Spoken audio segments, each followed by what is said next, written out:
long and 68 metres wide. But some clubs have been rebels, not intentionally, but because of the stadiums. Take Highbury, for example. It was 5 metres shorter and a metre narrower, meaning away sides had a challenge to adjust. White Hart Lane was exactly the same. And actually, when Spurs temporarily moved to Wembley, they asked the FA to shorten the pitch. The FA, very offended by the sacrilegious suggestion, said no, which in fairness could have actually benefited Tottenham, because when they moved into their shiny new stadium, the pitch was exactly the same size as Wembley's. Today, Forest pitch at the City Ground is a big one. It's 2 metres wider than any other pitch in the Premier League. But the smallest of all, Craven Cottage, just 100 metres long and 65 wide. No excuse for not tracking your man. There are a couple of crazy outliers in Europe too. At Napoli's home ground, the Stadio Diego Armando Maradona, the pitch is a whopping 110 metres long. At least they don't play on a slope like Newcastle do. There's a 2-metre incline on the pitch at St James's Park. And don't get me started on the old pitch at Yeovil too. It used to be a slant of 2 metres corner to corner and across the halfway line. So UEFA have their standards, so do the FA, but they do give pitches in England some wiggle room. Pitches can be anywhere between 90 and 120 metres long and between 45 and 90 metres wide. I mean, the rules state you can't have a square pitch, but in theory you could have one that's 91 metres long and 90 wide. Imagine rocking up to play a Sunday League game and the pitch is basically a square. So there are rules and regulations on sizes, with a UEFA standard that roughly everyone follows, but as we all know, size doesn't matter, does it?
Morning, everybody. This is the world's biggest sports radio station. It's talkSPORT. My name's Max Rushden. Alongside me, Barry Glendenning, here until 1:30. Welcome, Barry. Hello, Max. It's great to see you. That's very here kind in of you. person, in the flesh. The studio. Yeah. As I've said before, the key with these shows is to make them not as good as the ones as when I'm in Australia. So the bosses go. They, as opposed to, they have to be in the room together. They can't be in the room together. They must be on opposite sides of the world. Exactly, to justify my lifestyle. Matt says, Max, could you do a 2-hour deep dive on defenders pushing attackers into offside positions? Saw it twice yesterday, full 2 hours. We will touch on that. So it's quite interesting. But the show, we almost had the whole show decked out for us because I found a little notebook/diary but on the desk, left on the desk. Oh. So I was like, I wonder whose this is. So Was it the Winter Contacts book? It wasn't the Henry Winter Contacts book. Imagine that. It was Sean Custis's notebook/diary. Okay. If we'd had that, imagine what the show could have been. December the 5th, I really fancy Janet, but I don't know how to ask her. I don't know how to tell her that I love her. What should I do? But we didn't get that far because he came in and it is his property and it probably would have been inappropriate to read it all out. Yes. But there we are. I suspect those aren't the kind of contacts it would have contained, more meetings, that kind of thing. I'm torn because Siobhan is also so pretty. What should I do? I'm hating English and maths at school at the moment. That's what I imagine it would be like. How are you, Barry? It's this interesting show we have today because I'm jet lagged. I was watching Match of the Day at 2 in the morning because I had nothing else to do, but I quite like the programme, so that was good for the Premier League review. And Barry, you were kept up all night. Yeah, well, not in as an exciting way as perhaps the listeners would hope. We're ploughing through the pain today. I have a cold.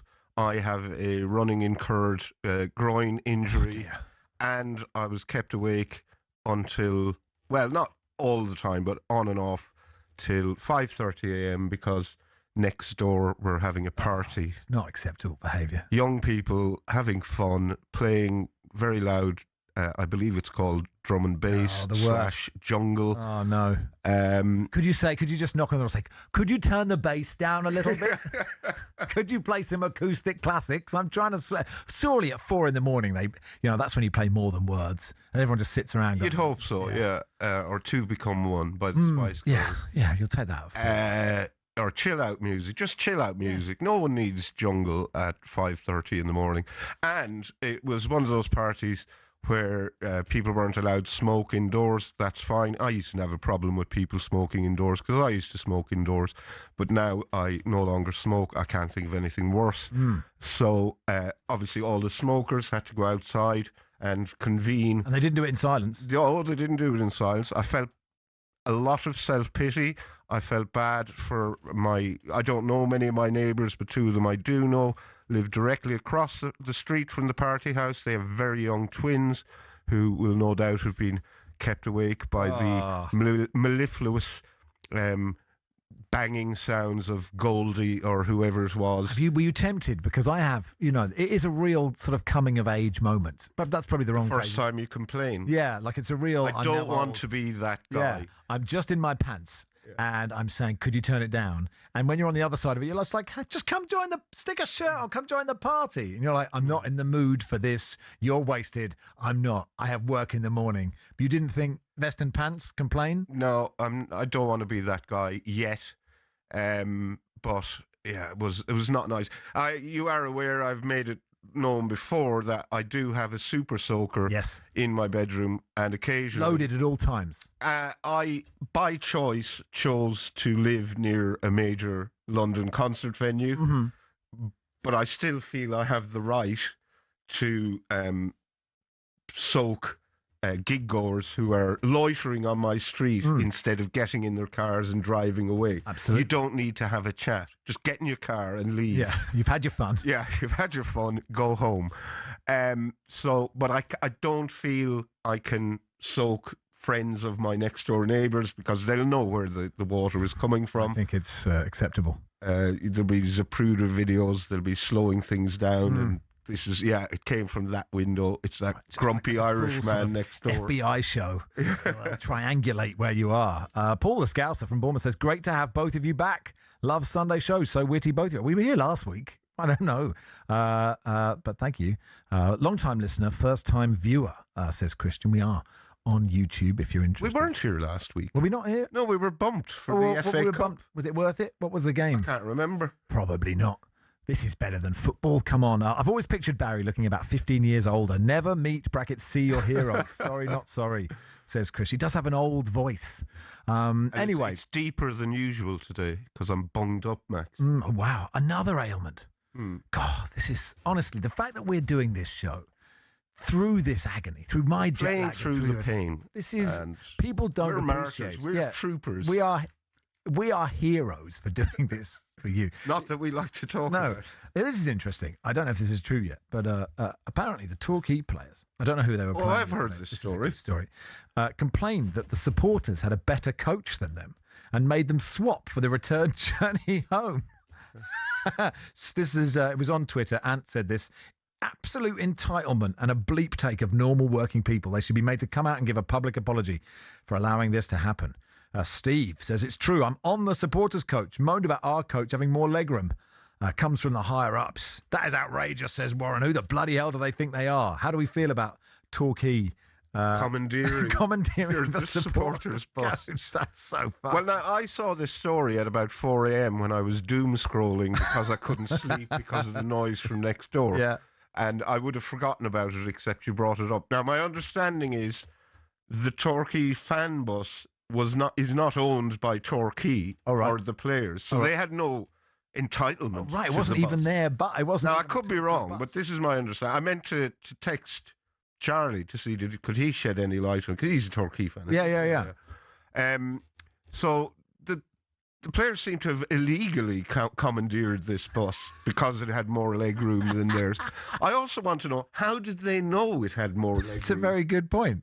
Did they just see the fans on the terraces looking so relaxed? Yeah. And they're all like crumpled up. They're trying to unfurl themselves. Eastbourne away, they lost 4-2. They're all like folded up like concertinas, trying to just slowly, just like this. And all the fans are just there going, God, I feel so relaxed. Does make a difference, though. I mean, you really... Premium economy supporters bus, you got extra legroom. And also, I mean... And I think if you've lost 4-2, then you've no right, no entitlement to commandeer any bus. No, but also, like, how many... Surely there's more fans than... I don't know how many Torquay fans are going at Eastbourne, but surely, like Torquay wouldn't be... And how many players are far going? from Eastbourne? I'm not sure where Eastbourne Could they all fit on the Torquay? But I mean, maybe they've got tiny seats. There's millions of seats, aren't there, on the Torquay fan bus? Well, if there's so much leg room, then surely that reduces the amount of room there is for seats, unless it's an incredibly long bus. It's a Hummer. It's a Hummer bus. If you were a Torquay fan, we will stop everything on the show. If you were a Torquay fan and when you got to your bus, the players were on it and said you can't go on your bus, please call us 03717 Did the Torquay fans get the players' bus at least? Yes, I think so. Yeah, they got the players. They got the players' bus. Shawnee says, "Does Barry change the water in his Super Soaker every 72 hours?" Hashtag talk cholera. No. All right. How long has it been loaded? Oh, what have you got in there? Waterborne. Is it going to be frog spawn in it? Yeah. God, I haven't reloaded it in.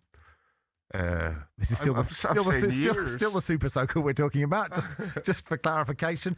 Anyway, it is the warm-up on talkSPORT. So my Super Soaker is full of biohazard waste. I think so, right, yeah. Okay.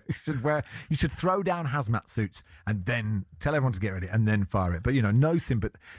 Anyone having a party till 5 a.m, not acceptable behaviour. Any truth, says Michael, that Barry is going to play Victor Meldrew in the upcoming new episodes of One Foot in the Grave. I was at a party and all we heard was an angry Irish voice sounding, "Don't you know who I am?" Oh, what's the point? Barry didn't say. He was too humble. He was too humble. He just lay there and seethed. Suffered and which is the British and Irish thing to do, isn't it? Anyway, this is the warm-up on talkSPORT in partnership with Travis Perkins, doing what matters for the trade. Find out more at travisperkins.co.uk or download the app. We will do a Premier League review next.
Mourinho, one of the best managers of our generation, but I'll tell you what, he's lost a lot of fans. He's lost a lot of neutral fans, and I just felt his comments were disgusting. For one, Vinicius Jr., if he wants to run to the corner flag and do a dance that a lot of Brazilian players do, Cunha danced when he scored against Arsenal, didn't receive racial abuse from any player. So Vinicius Jr. is allowed to dance, and also Eusebio is one of our best ever players. This club cannot be racist. What does that mean? Because your best ever player was black. That means no one else can be racist to do with your football club. And also, no one says Benfica was a racist football club, did they? It was alleged that a player had been racist. So why is Mourinho protecting a football club when no one's said that Benfica are a racist football club? Very odd. Well, Benfica are not a homogenous group, are they? They're made up of individuals, and Prestiani is his own individual. Hello and welcome to talkSPORT Goals. We're taking you through what should be another busy day of football. Chance to win it! We don't need to do that, guys. I'm going to owe you an apology. How would you get to that conclusion? That's a weak mentality. Oh, get out of it.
Morning all, it is the warm-up on talkSPORT. Max and Barry with you until 1:30. England's innings is over. They've posted 1-4-6 in their Super 8 game against Sri Lanka in the T20 World Cup. John Norman's watching. John, is that what's a par score on this wicket, would you say? Really tricky to say. Both teams wanted to bowl, so that tells you a lot. The conditions overnight, it was torrential rain in Pallekele, so the fact they got a game on is credit to everyone, but the rain has also stayed away. I reckon England, if they walk... I think England are walking off thinking they can still win this game. I think if England walk off with 165, so, you know, another 20, then they probably feel they're favourites. But, you know, Sri Lanka are going to be much more attuned to the conditions. The England bowlers, you know, are they going to possess the same skill sets that Sri Lanka did? Madhu Shankar earlier today, almost unplayable. He bowled 3 overs in the power play and he was absolutely brilliant. England got off to a really slow start and never really caught up. 146 for 9, target of 147. Only Phil Salt, you know, put a score on the board. If you're Sri Lankan, that will concern you. You always can get clues out of a scorecard. When one batter can hit 50 and everybody else struggles, you know, that kind of suggests this is not going to be straightforward for Sri Lanka. Famous last words, of course. So we shall see. England, you'd have to say, will walk off feeling that Sri Lanka are the favourites to go on a win. But early wickets, as long as they can restrict Sri Lanka in the power play, get some kind of grip on proceedings, make run scoring difficult, the pressure of the situation, you know, playing at home in a World Cup could work for or against you. England just need to make sure it's the latter. So England's still in it, but boy, oh boy, I think they're turning to their bowlers to get themselves out of this. Nobody really walked away with any real credit from a batting perspective apart from Phil Salt, 62, but not much else aside from that. So the game is on, but you'd have to say Sri Lanka favourites from here. And just for people who aren't totally across it, just explain how the Super 8s works briefly, if possible. So essentially, we're now in a situation where the remaining teams in the T20 World Cup, there are 8 teams left in the tournament, have been split into 2 groups of 4. So each team plays 3 other sides, and the top 2 from each group go through to the semi-finals. Thank you, John. John Norman there, watching England against Sri Lanka in the T20. We'll go back to him as and when the Sri Lankan innings begins. Right now, let's do a Premier League review. Max and Barry's Premier League review on talkSPORT.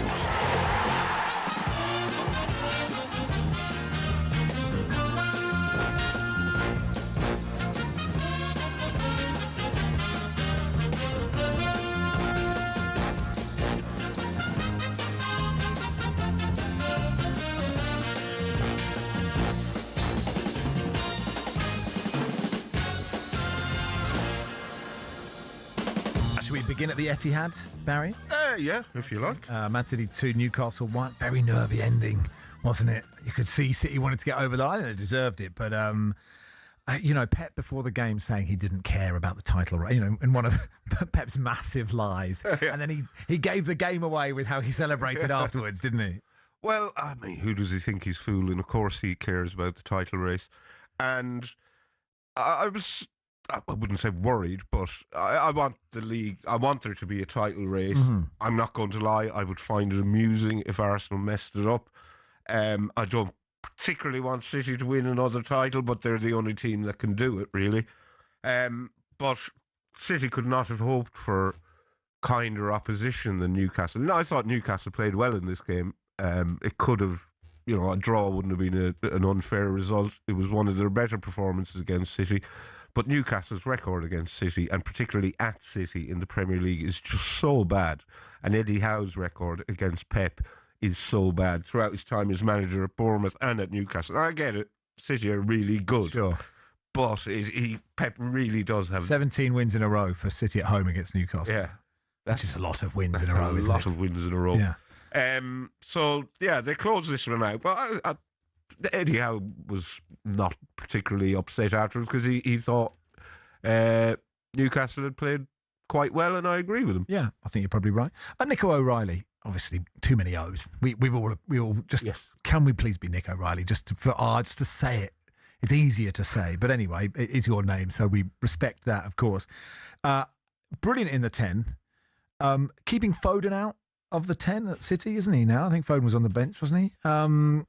And, the 2 goals are brilliant. I don't know. I think on the commentator on Match Today, I can't remember who it was, said that Nick Pope maybe could have done better. Maybe he could, but the strike is really good for the first goal. The head is brilliant for the second.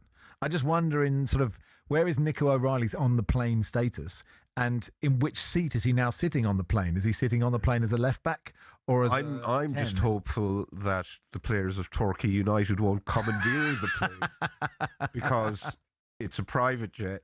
It's got loads of legroom. Of course. And I don't think you, as an England fan, want Torquay United representing your country at the World Cup. I think it would greatly diminish I think England's chances of winning the World Cup. You'd be delighted. I would be wholeheartedly in favour of it. Is that how it works? Is whoever gets on the plane is in the squad, regardless of whether they've been selected. The Torquay players have all paid for speedy boarding.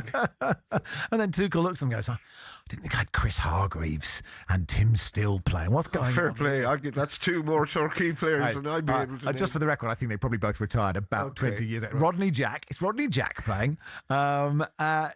So I don't know what you think about O'Reilly. Maybe you haven't seen enough of him. Like, he just looked really good. How on the plane was he before this game? He's quite on the plane, isn't he? Because he started at left back. The left back is a sort of open spot. Lewis Hall, Luke Shaw, and O'Reilly are probably there. But then if Nico O'Reilly finishes the season playing in the 10, you don't want to play him at left back, do you? I don't know. I think you probably... Well, he's not going to get a place start in the 10. No, that is true. But I would say Lewis Hall is also staking a very strong claim for a left back. Luke Shaw obviously has more experience than Nico or Lewis. So I don't know. I don't care who starts at left back for England. Okay, fine. I have more pressing concerns. Ireland haven't qualified yet. Okay, fine. Well, we can get to who's the left back for England. Just on Lewis Hall, and I don't want to be the celebration police, but if your goal is deflected, do you think you should do a sort of knee slide? Aren't I the best? Look at me, I'm the best footballer in the world. Sort of arms out, or is that I think you're being unfair. Okay, fine, I take it back. I just don't want to be. It did take 2 deflections, not just one. But no, I think if you score an equaliser against Manchester City at the Etihad, you can do whatever. Fill your boots. Okay, fine. I take it back, Lewis. And just as I said, I thought that's the bit they'll put on the internet, and I just was like, I'll just be too tired. I'm jet lagged. I don't need that stuff. I normally complain. Geordies will come for you. That's the last thing you need. I normally complain about none of our stuff being put on the internet. Don't put that bit on the internet, please. What else am I? Put my bit on where I defend. That's a good idea. Anthony Gordon is faster than Ruben Diaz. I noticed that from the game. And look, City had some. I did think just as it was getting closer towards full time and City had missed those chances. Semenyo had a couple. He has been so good for City, hasn't he? There was that wonderful move with Gay, who is such a brilliant centre-back, so calm on the ball, you know, like under pressure. Slotted in. Him and Semenyo have both slotted in. Amazingly well. Yeah, and there was that move with Gay and Cherky, and it went to Aït-Nouri, and he just ran all the way to the goal and fell over. I enjoyed that bit. I do like Kolo Touré's grey beard. Didn't notice it. And I think he could work well, you know, in that sort of... I know Nuno is kind of seen as the dying Jedi, but like he's now got this sort of... This Touré grey beard gives him an air of authority, of sort of a sage, wise man. But didn't he have a spell, and I apologise if I'm getting this wrong, but didn't he have a very unsuccessful spell as a manager at Wigan Athletic?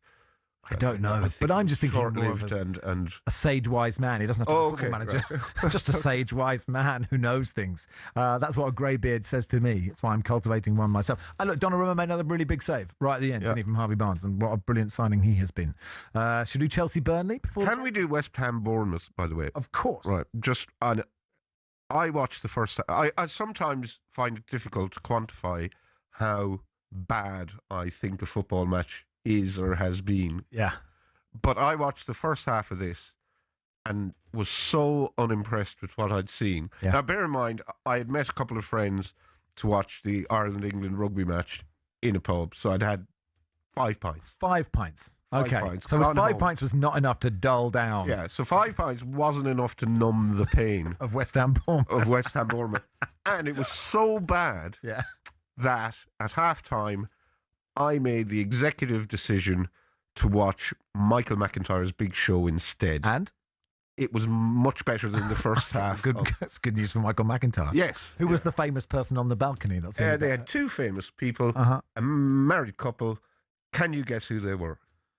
Football related. Football related. Was it Crouch? Yes. Oh, of course it was. Crouch and Clancy. All right, okay. And what message did they send in their phone? I don't think there was a phone, but they brought out various people from their past. All right. Who they clearly hoped Crouch and Clancy wouldn't recognise. All right. But I think they got them all, most of them. They had the woman who, I think she either played the harp or sang them down the aisle at their wedding, or possibly both. They had the woman who was Crouchy's first school crush, his that's nice. first girlfriend. Yeah. She was brunette, interestingly. Abby's blonde. Is that interesting? No, it isn't. Not to me. Okay. So that's maybe the least interesting thing you've ever said. Okay. You know. Who else was there? Oh, one of Crouchy's first ever coaches. Right. And yeah, that was about it. And then they had Bewitched on. Oh, okay. And Bewitched, the denim-clad Irish girl band from the 90s. Yeah, of course. They were lured to this building under the pretext they thought that they were having waxworks made of themselves.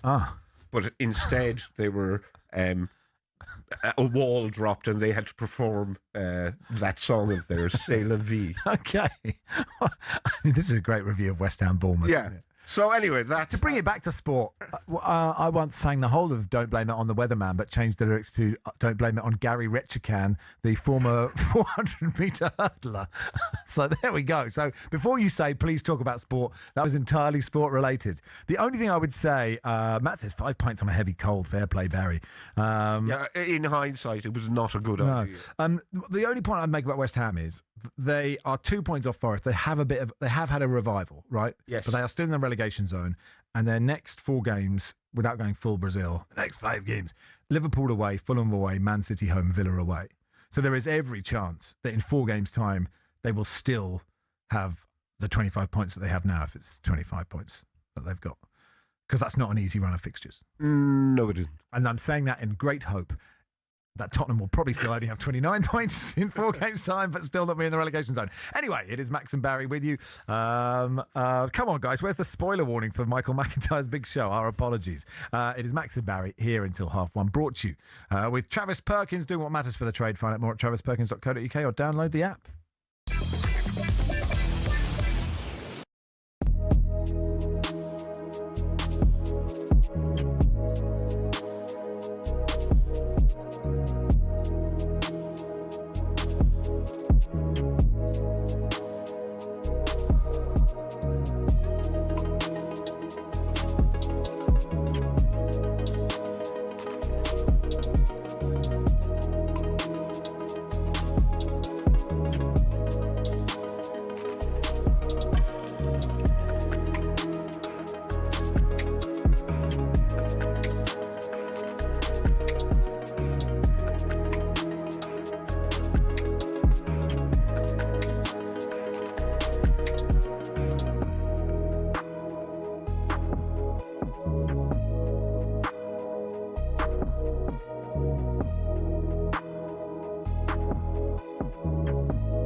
There were reports that the night that Sean Dyche was sacked after that Wolves game, 4 or 5 senior players were called into Marinakis' boardroom, and they essentially said, "We're not loving this." And I don't like that. That feels unfair to someone like Sean Dyche. However, last night I think was great evidence because the players played with the reins off. They played with freedom, and I think it shows that how maybe unhappy some of those players were under Sean Dyche. The fact that they went to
If you fancy joining talkSPORT at the famous Cheltenham Festival Gold Cup, we are giving away the ultimate hospitality experience for 2.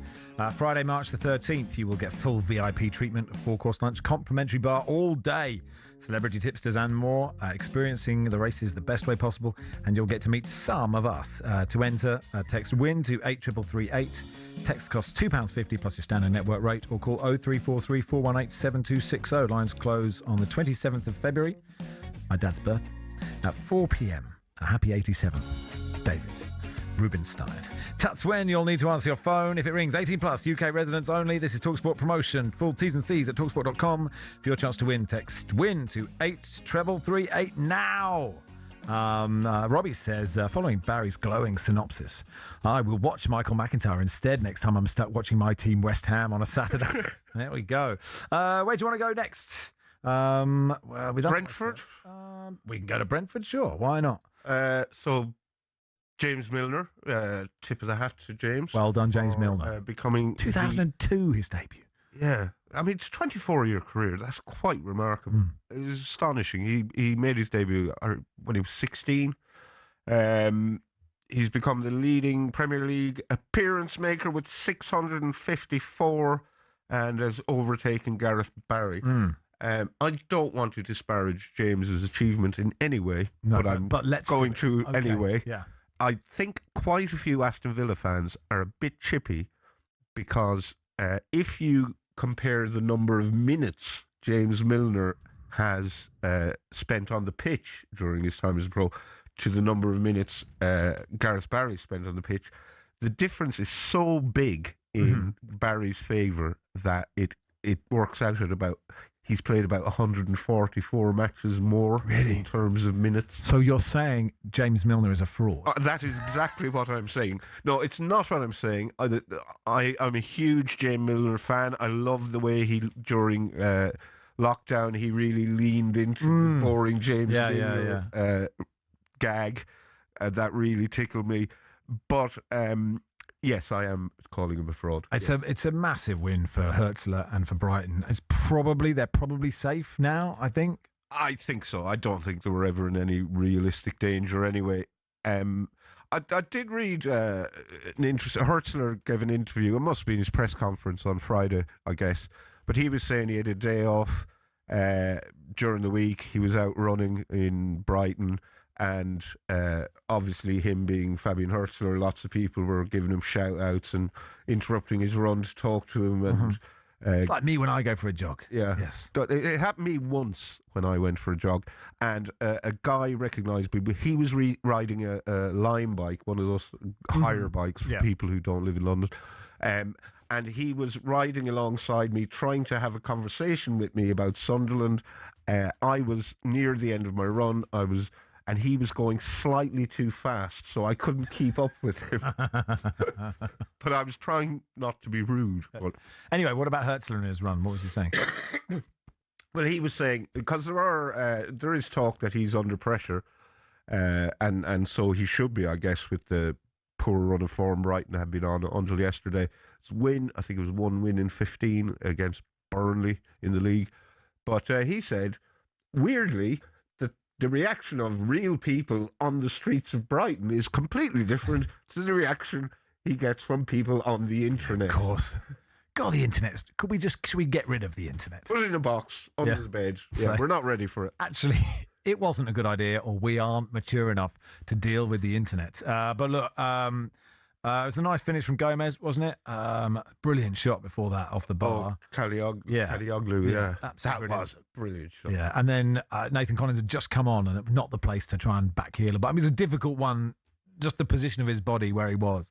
I have this theory about Nathan Collins. Okay, the Nathan Collins theory. Here we go. He's a very good centre back, but as the nearer we get to international breaks, the more Nathan Collins morphs from Brentford Nathan Collins. Right. He's beginning the transformation into Ireland Nathan Collins. Which is not as good. Not as good as Brentford Nathan Collins.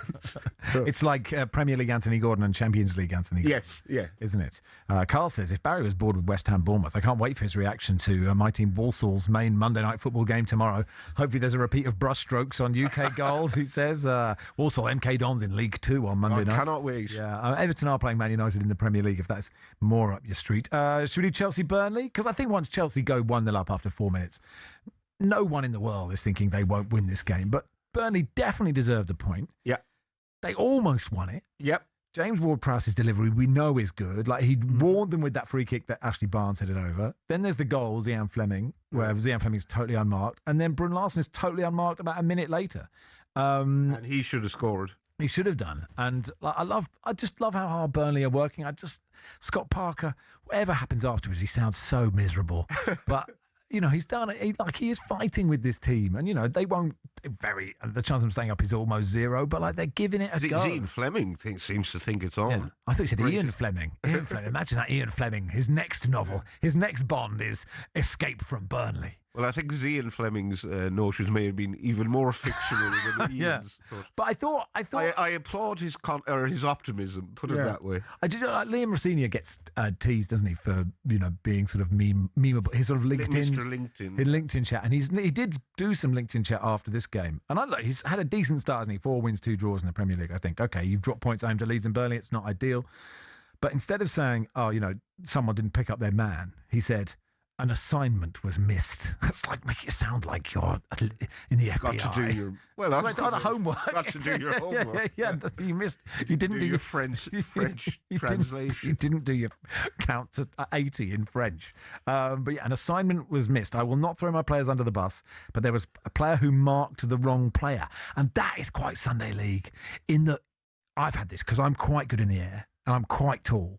Right. So when I come back for corners, when I'm defending a corner, quite often it's like someone will say, Max, you get on the big man. So you've got to get there early enough and get on a smaller man and then shout, Pete, you get on the big man. And clearly nobody wanted to be on the big man because that's the harder one. You want to mark someone.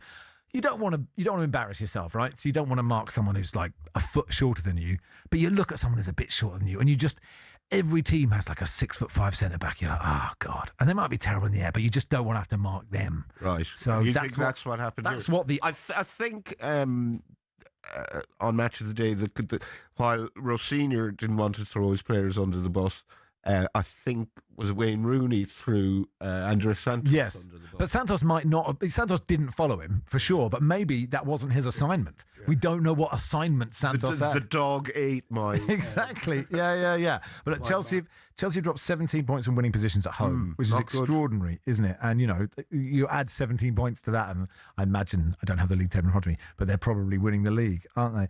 And look, we do have to address that Fofana got racist abuse after this game. Hannibal got racist abuse online. You were talking about, the internet being a different place. Yeah, so they, and it just doesn't stop. It doesn't stop. And, I think someone came out and said, we hope Meta take this seriously. We know Mark Zuckerberg does not take this sort of stuff seriously. The tech bros don't care about this. I don't know how you fix it. You have to keep calling it out, and we have to call it out at all times, wherever it happens, if it's online, if it's in the street, whatever. And it's just so shameful. And I don't know how you're not going to change people by saying it on a radio station. I don't know, but it's so grim that footballers have to deal with this when they have just played a football match. I don't have anything else to add to that, but what a great shame. Villa Leeds, this is such a blow for Leeds, isn't it? They played so well in this game. They'd scored an absolutely brilliant goal here. Anton Stacks, I just tried it because why not? That's a great reason to have a pop, brilliant. Isn't it? What a brilliant goal. Sort of Gary McAllister v Everton style. He just seen the keeper, not as far out, and a slightly, more perfect strike actually, but still. Brilliant goal. They played really well. I think Leeds are fairly nicely fixed, aren't they? Despite not getting all 3 points. 31 points. They've got 31 points from 27. West Ham have 25 from 27. Okay. So West Ham's run is really hard. Like it could take a long time for West Ham to get to 31 points, but still. But Leeds seem to be just quietly accumulating points, but never quite accumulating as many as they should. I would like to know how many points they have thrown away from winning positions, and which is not to say that just because you're in a winning position you automatically should win. No, of course, that's not how it works. But they do seem to draw quite a few games that they should win, and Daniel Farke often seems to be quite sad in his post-match interviews, but never as sad as he used to seem when he was manager of Norwich in the Premier League. He's got so much perspective.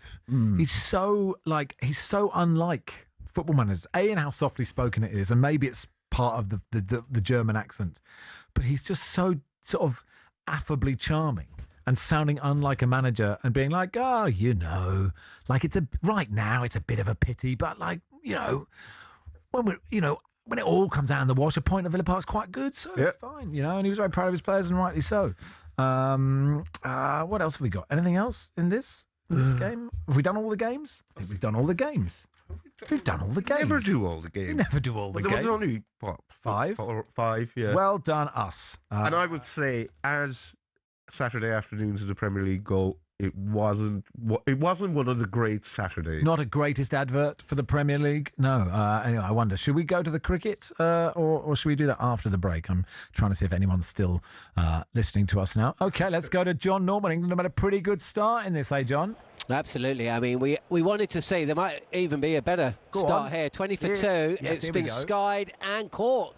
And that's a decent catch at cover point.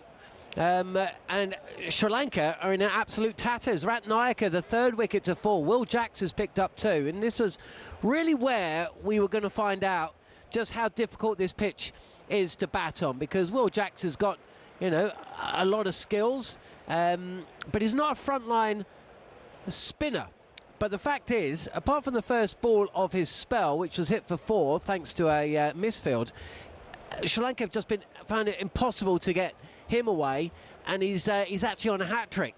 And what's made it worse for Sri Lanka is their 3 best batters that have gone. Nasanka, 2 men out because they were in the power play. and he steered it straight from Archer to one of the two out at deep mid-wicket. So he went for 9. That was after hitting Archer for 2 boundaries, just when you thought Sri Lanka getting on top again. And then Kusal Mendis has just popped back the simplest caught and bowled chance you can ever see. And that dismissal tells you everything. He's a brilliant player of spin. And essentially he was on the ball too early, closed the bat face, trying to play to mid-wicket for a single, and got leading edge straight back to the bowler. And what Ratnaik is thinking of, first ball to try and go downtown with his team in all sorts of trouble. He's ended up skewing the ball miles in the air, and it's been taken by Tom Banton. Good catch at deep cover. So Ratnaik goes first ball. Kusal Mendis has gone for 4. Nasanka, who hit that brilliant century in the group stages, for 9. And this is the first delivery, and it's defended by Welalage, who picked up 3 wickets himself. So the hat-trick is averted, but Sri Lanka in all sorts of trouble, chasing 147. In the 4th over, they're 20 for 3. Thank you, John. This Ty says, well done for doing your job, lads, on getting through all the games. In the we didn't do our job because you said we were going to talk about players being pushed offside. Who was that? Markers. Dan Byrne was one. Yes. And at a free kick. And didn't he score? Yeah, Dan Byrne scored. So Ruben Diaz pushes him. So is that a penalty? Well, was it in the box when he pushed him? Yeah. It was in the box.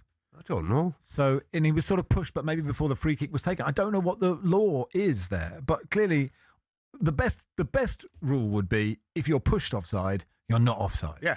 So then the goal stands because he wouldn't have been offside if Ruben Diaz hadn't pushed him. Yeah, and it happened to someone else as well. And I'd never really noticed that happening before. No, so that's interesting, and we have observed. I hope it doesn't become another thing that we have to whinge about. So many things, aren't there? You know, handballs, VAR. Yeah. I can't handle players being pushed offside and having goals ruled out. Okay, stop it, Ruben. Yeah. Ruben Diaz, stop it. Max and Barry with you on the warm-up. Lee Phelps will be in a sec.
I'll tell you why I'm not worried. Because if Arteta doesn't win anything this season, major, then it has to go. All right? No, I disagree with that. No, well, you would, wouldn't you? But we don't sack managers every other week. But you can't sack a manager who gets to the latter stages of every competition. You can't. You can't. You can, mate. When the pattern emerges. You can sack them. The pattern emerges. Chelsea did it. It depends what they do. They won things. So, John, okay, here's a question. Would you sack Arteta if they finish second in well, what happens in the Champions League? They lose in the final. What happens in the Carabao Cup? Lose in the final. FA Cup? Lose in the final. No, mate, he's got to go. You can't. You're gonna sack him. You can't get to 3 finals. You can't get to 3 finals and finish second. You can't. That to me tells that is.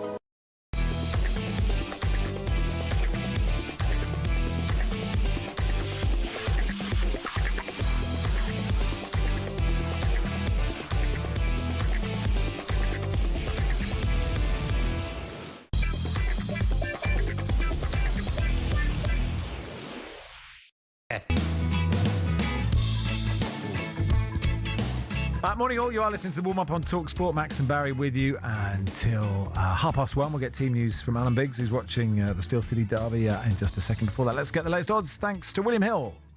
In the Zone on talkSPORT. Brought to you by Final One Standing. New from William Hill. 18+, gambleaware.org. Terms and conditions apply. Just to say, Sri Lanka down to 22 for 4 now. Jofra Archer's got a wicket. It's all looking quite good there. Lee Phelps is here in the studio. Hey, Lee. Yeah, how you doing? You okay? Yeah, I'm Very well, thanks. Nice to see you. Final one standing. It was a big day yesterday, wasn't it? Lots of late equalisers must have changed things. Yeah, it did. Just on the cricket, England had gone 2-5 to win the match against Sri Lanka with wickets falling. Sri Lanka 7-4. But yeah, it was a bad day for final one standing players. It's fair to say. Around 50% went Chelsea, right, to beat Burnley. Another 10% was split across Villa and Brentford. So.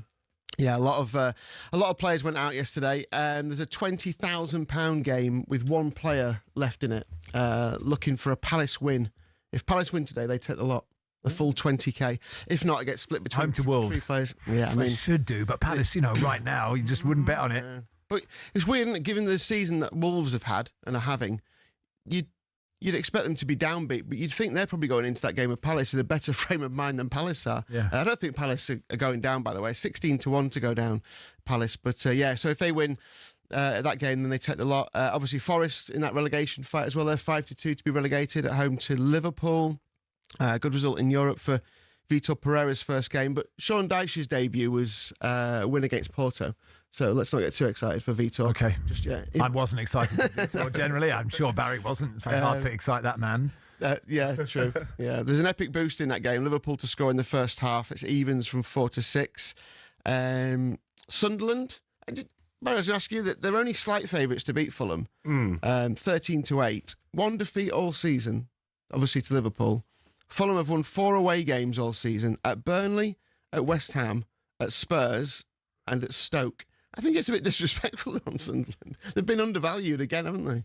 Well, I didn't set the price, Lee. No, I'm not saying you did. I was looking for a bit of support from you. Your overlords are disrespecting them.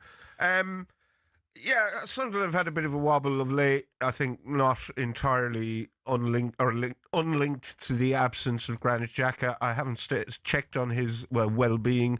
I don't know if he's back, but Sunderland's home record is second to very few, if anyone. Obviously, that defeat against Liverpool. Fulham are a bit of a mixed bag, aren't you? You don't know what you're going to get with them. And Sunderland are sort of going that way at the minute as well. But I'm not insulted, is the answer to your question. Yeah. Well, I think Sunderland will win. That was what I was getting around to say. And then the game that nobody wants, Tottenham. Everyone wants, apart from the Tottenham and Arsenal fans. Right, before you tell us the odds, I do not give, as much as funny as it would be for neutrals. Xhaka's back, by the way. I do. Oh, thank you. That's right. I do not give Spurs a snowball's chance in hell of getting anything for this game, but it also never even crossed my mind that Wolves might get anything from Arsenal. Yeah, true. That's true, yeah. Spurs are 5.5 to 1. Still not tempted? I don't get Spurs. I suppose got so many injuries. 3 to 1 the draw? No. Arsenal are 2 to 1 on. My 50p in my pocket. It's an interesting one, isn't it? I guess we don't know what's going to happen with the new manager taking charge. Everyone keeps saying that. Fair idea.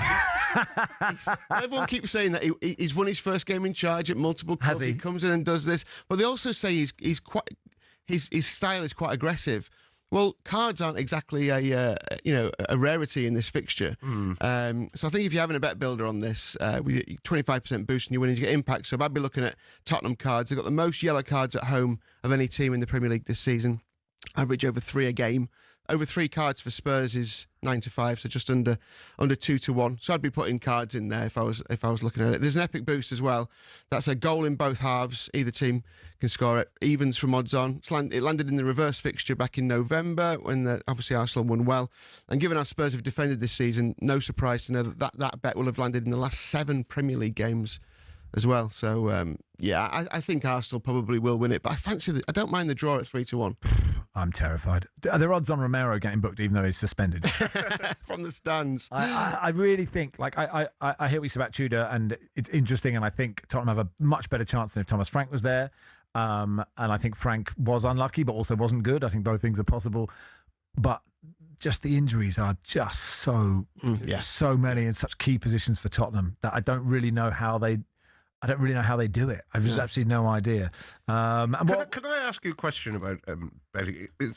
I'm just curious to know. So the handicap for the Ireland-England rugby match yesterday was England minus 10.5.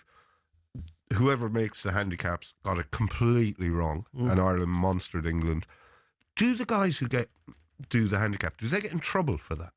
Well, no, because I guess it's like you don't get in trouble if you put up a loser as a punter or as a tipster. I guess it's based on maths, isn't it, Barry? It always is. You wouldn't. Would you have said what handicap would you have given? Well, I thought it should have been more, if I'm honest. Yes. So you don't get in trouble. I was surprised it was that low. I guess that's the thing with sport, isn't it? Though there are always going to be those Wolves results, aren't there? I mean, yesterday, like you give Chelsea do often get it right, like bang on, and I'm going, how do they do that? Yeah, it is the handicap in rugby union and rugby league is really impressive. How close they often are to that. Yeah, it's a great skill. But no, they don't get in trouble. Okay. Well, if it didn't.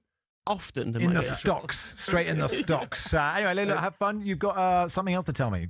No, very quickly. The Steel City Derby, of course. Oh yeah. Sheffield Wednesday are 16-1 to win that match. I can't check back through the annals of history, but it's got to be one of the biggest prices ever in the Championship to win a game. Obviously, they've lost a lot. So if you're looking at Sheffield United, maybe as part of your ACCA, we've got an ACCA bet and get today, football ACCA, and you get a free one. You've got William Hill Scottish Premiership with Celtic and Rangers playing, Barcelona, Roma, AC Milan all in action as well. So should be a cracking game. Thanks, Lee. Cheers. Lee Phelps there on the Goal Show later on TalkSport's YouTube channel. That is all thanks to William Hill. Terms and conditions apply. 18+. BeGambleAware.org.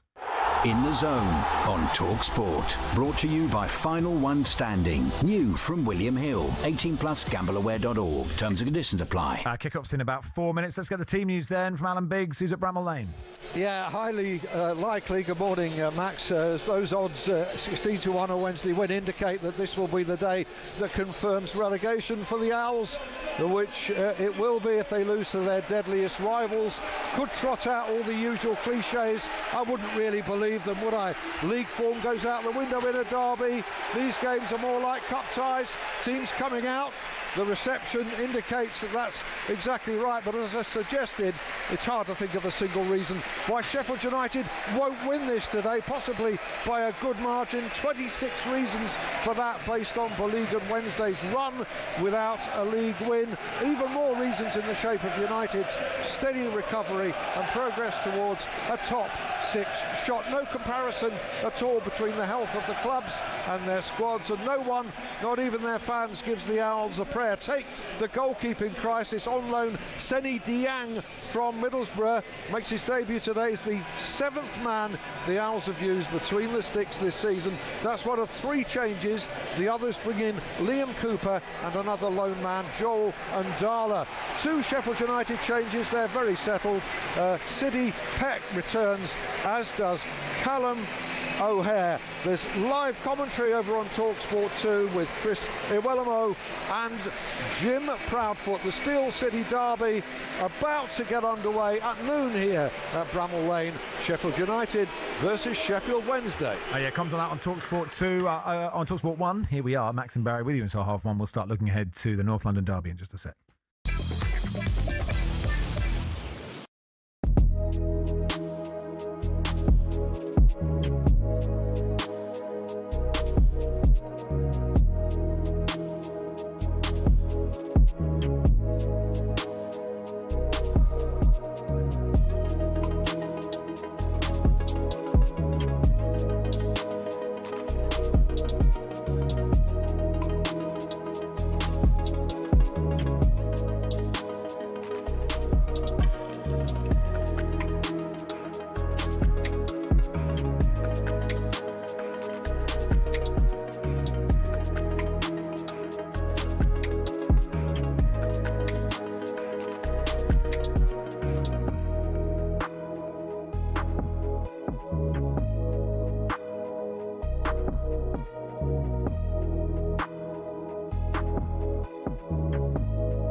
Just unbelievable how things have changed so dramatically just from like a 190-minute game where Arsenal really... but it's not one 90-minute game, though. No, it's not. It's been a few weeks now. No, you're right. But if Arsenal win that 2-0 compared to drawing it 2-2, the narrative is so different. The point, it's so...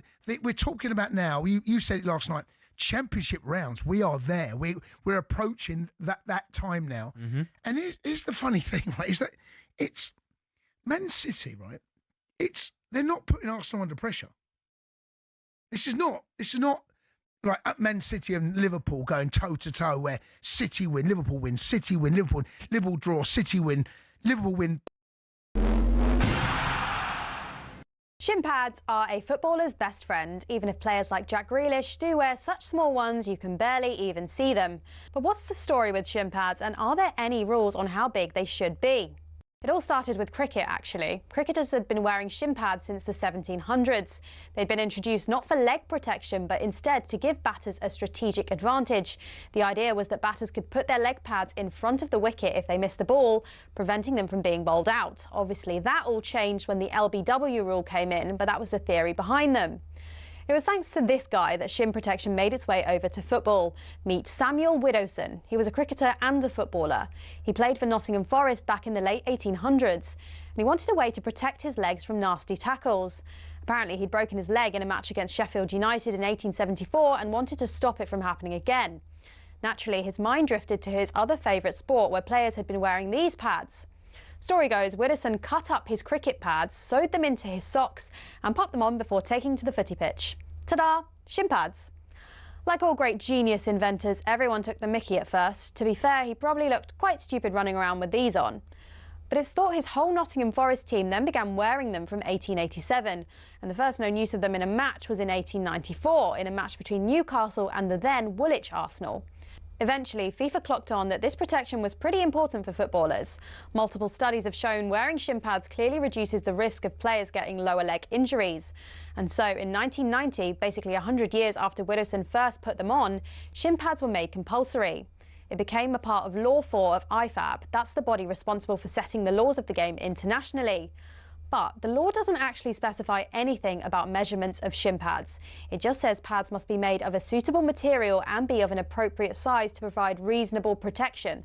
It's really vague, and players can get away with a lot. A lot of grassroots clubs are choosing to ban micro shin pads for obvious reasons though, especially after a 15-year-old player from Penistone Church broke his leg while wearing them. Still no change from IFAB though. That's why Grealish and co can still get away with these ones, which are no bigger than a credit card and which seem to offer little to no protection whatsoever.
Goalkeeper and driven in!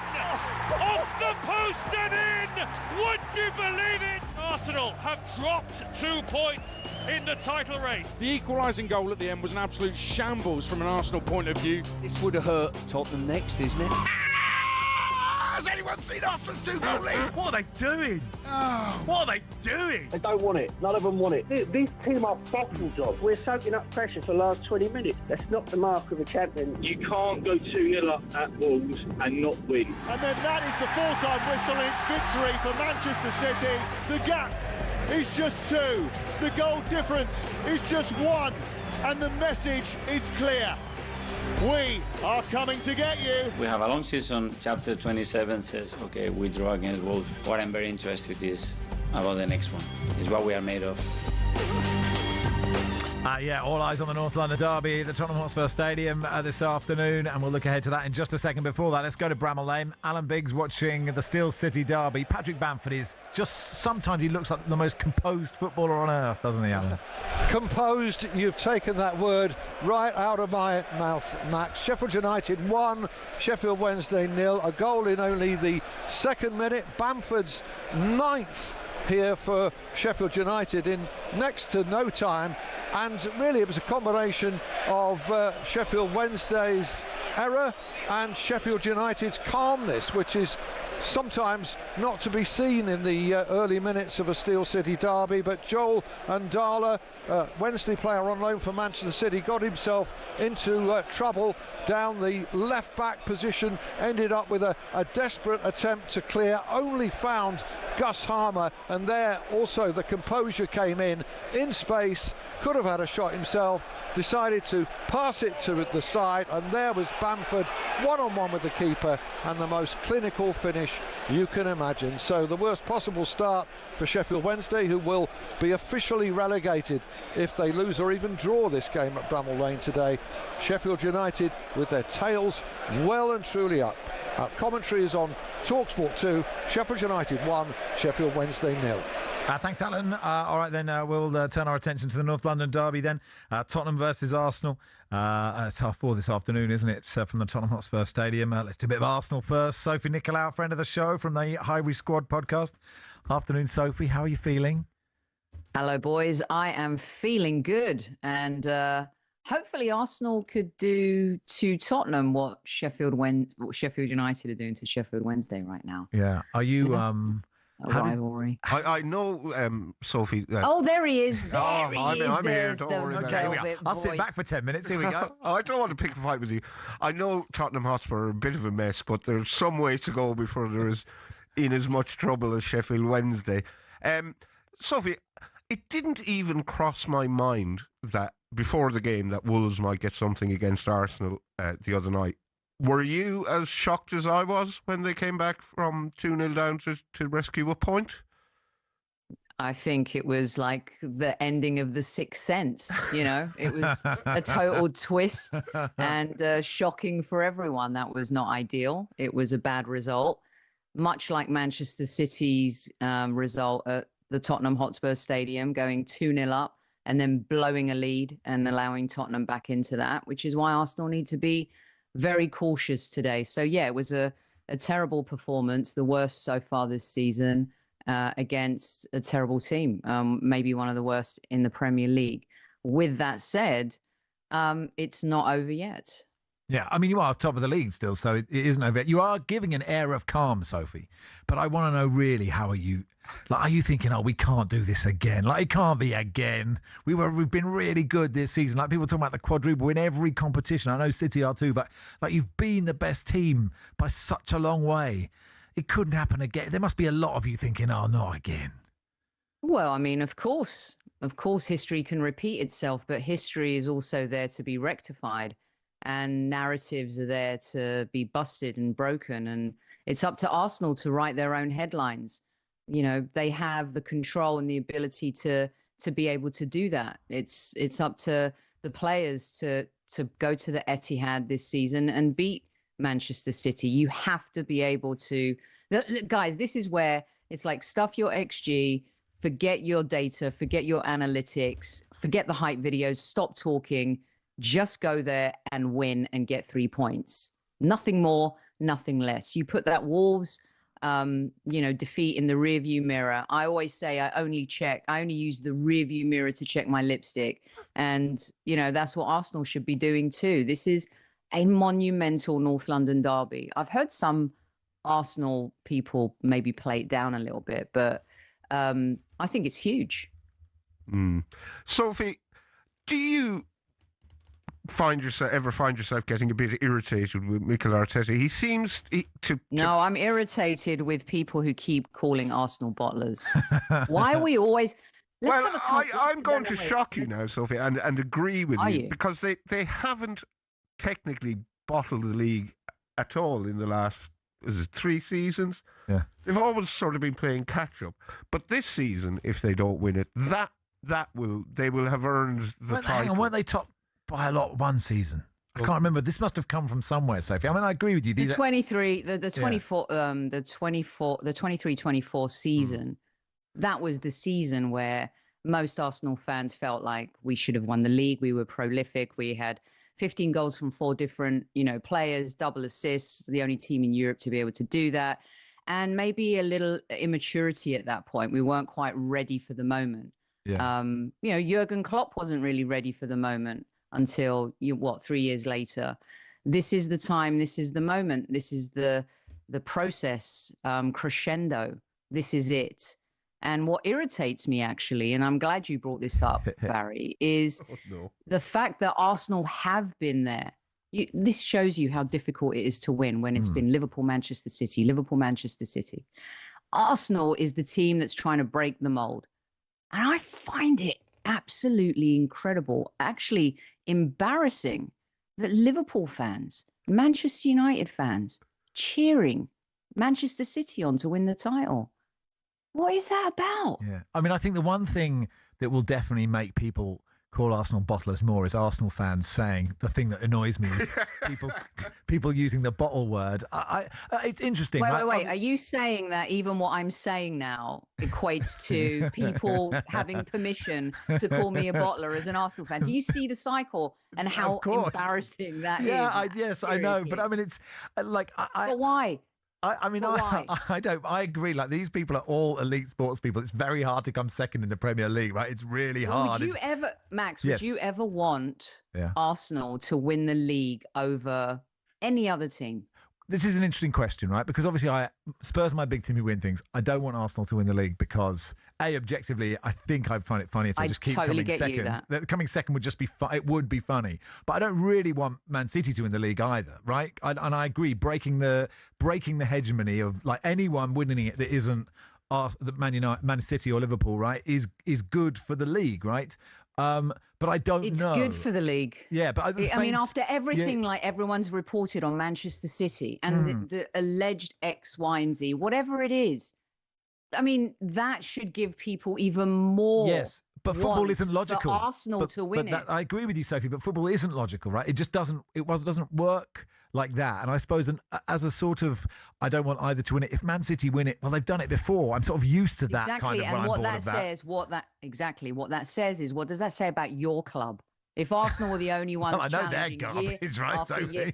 No, I'm talking in general. What does that say about your club, Manchester United, Chelsea? The difference is they've done it before. Yeah. And that's the angle that you can come at me with, right? Is they've done it before and we haven't. And until we do it, and until we win the Premier League again, this is going to be the narrative. It's going to go around in circles. We'll be in this vortex that swirls around, and it will never, ever end. No. And Arsenal won't get the respect, and neither will Mikel Arteta. So here we are. The bottlers are, potentially 5 points clear at the end of today. Again, they're in the final of the League Cup. They're in the FA Cup, and they finished top of their Champions League table and have been arguably alongside Bayern Munich, maybe the best team in Europe, PSG, of course, current champions, but doesn't mean anything unless we win something. And that's the difference. So I hope the players are ready today. I hope that they're ready for the fight. And I hope they're ready to undo the embarrassment at Wolves and show people that they are different this year. They can stand up when the spotlight is on them, and they don't melt when the world is watching at the most critical and crucial time.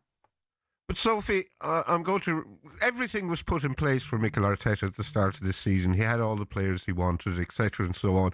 The only thing stopping Arsenal winning the league this season was going to be their questionable mental fortitude. I'm going to respectfully suggest that nothing screams bottle job more loudly than throwing away a 2-goal lead against Wolves, who are one of the worst Premier League teams I've ever seen. Fair. I'm not going to argue with that. That one I give you. That was a terrible. That was a terrible performance. If you want to be champions, that can't happen. But Arsenal need to show that they can bounce back from adversity, which they've done quite well this season. When we lost to Manchester United, we bounced back, and we showed that we were able to kind of, rectify a terrible game. Arsenal, I've been willing to sacrifice performance for points this season, guys. I just want to win the title. I don't care how it happens. All this talk about, oh, they're so boring. I don't care. Arsenal fans don't care.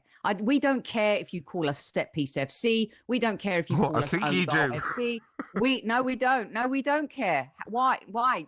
We don't care that you call us all those things. I'm trying to explain to everybody that we actually don't care, because all we want to do is win the league. If it gets to the end of May and we haven't won the league, that's a whole other debate and a whole other conversation. As of now, we don't care how we win games. We just want to win games and get the monkey off our back and win this title. And I don't think people get that. They want champagne Arsenal. They want champagne football. We're blue-collar Arsenal, and we're rolling up our sleeves, and we're trying to win a title. When we were naive Arsenal going to teams and getting spanked 5-1, everyone loved that too, right?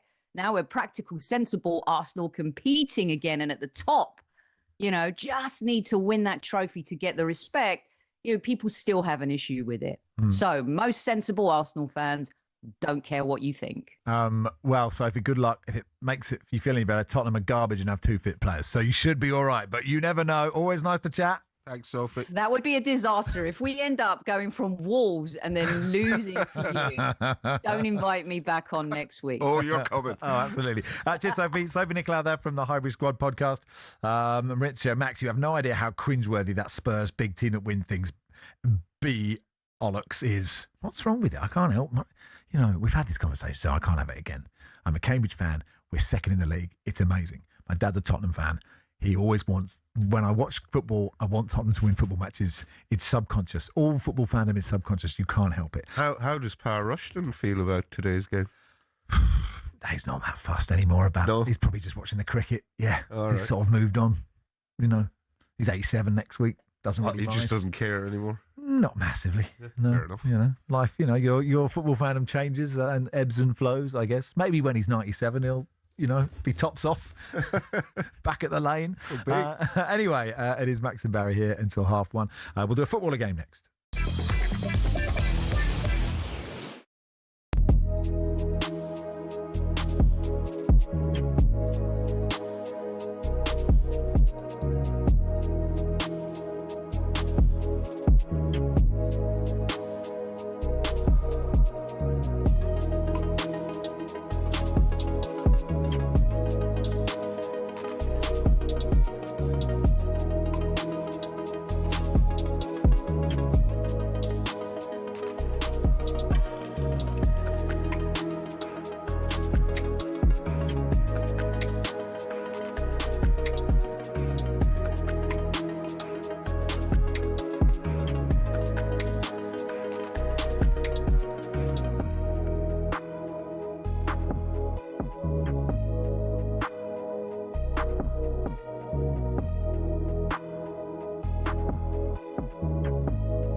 Got to talk about Celtic. The title. I don't. You've been away, right? The title's blown open now. Celtic favourites, Rangers second favourite, Hearts third. Yeah. And I've been whinging, right? And maybe I shouldn't because I don't go regular now. But I've been whinging about Celtic's lack of creation in midfield. It really annoyed me. I'm looking at the midfield saying, "Come on, we're better than that." Anyway, they got absolutely gubbed last night. But what I didn't know was, right from the first whistle, the old tennis balls. Yeah. Martin O'Neill said something about it. All I'm saying is this, right? I'm not trying to cover up a shocking result. Celtic got pumped, absolutely pumped, 4-1. But I'm not talking about that because Stuttgart are probably a decent side, better than Celtic. Yeah. It doesn't do the players any good when you start that carry on. Well, it gives the away team a lift as well. As Martin said, Stuttgart players would know about the atmosphere. Yeah, absolutely. Well, all these tennis balls come on, they're saying, "Oh, lovely." We were talking about. I think Martin was talking about when Juventus, they were scared to go to Celtic Park. The atmosphere, the hostility, all that sort of stuff.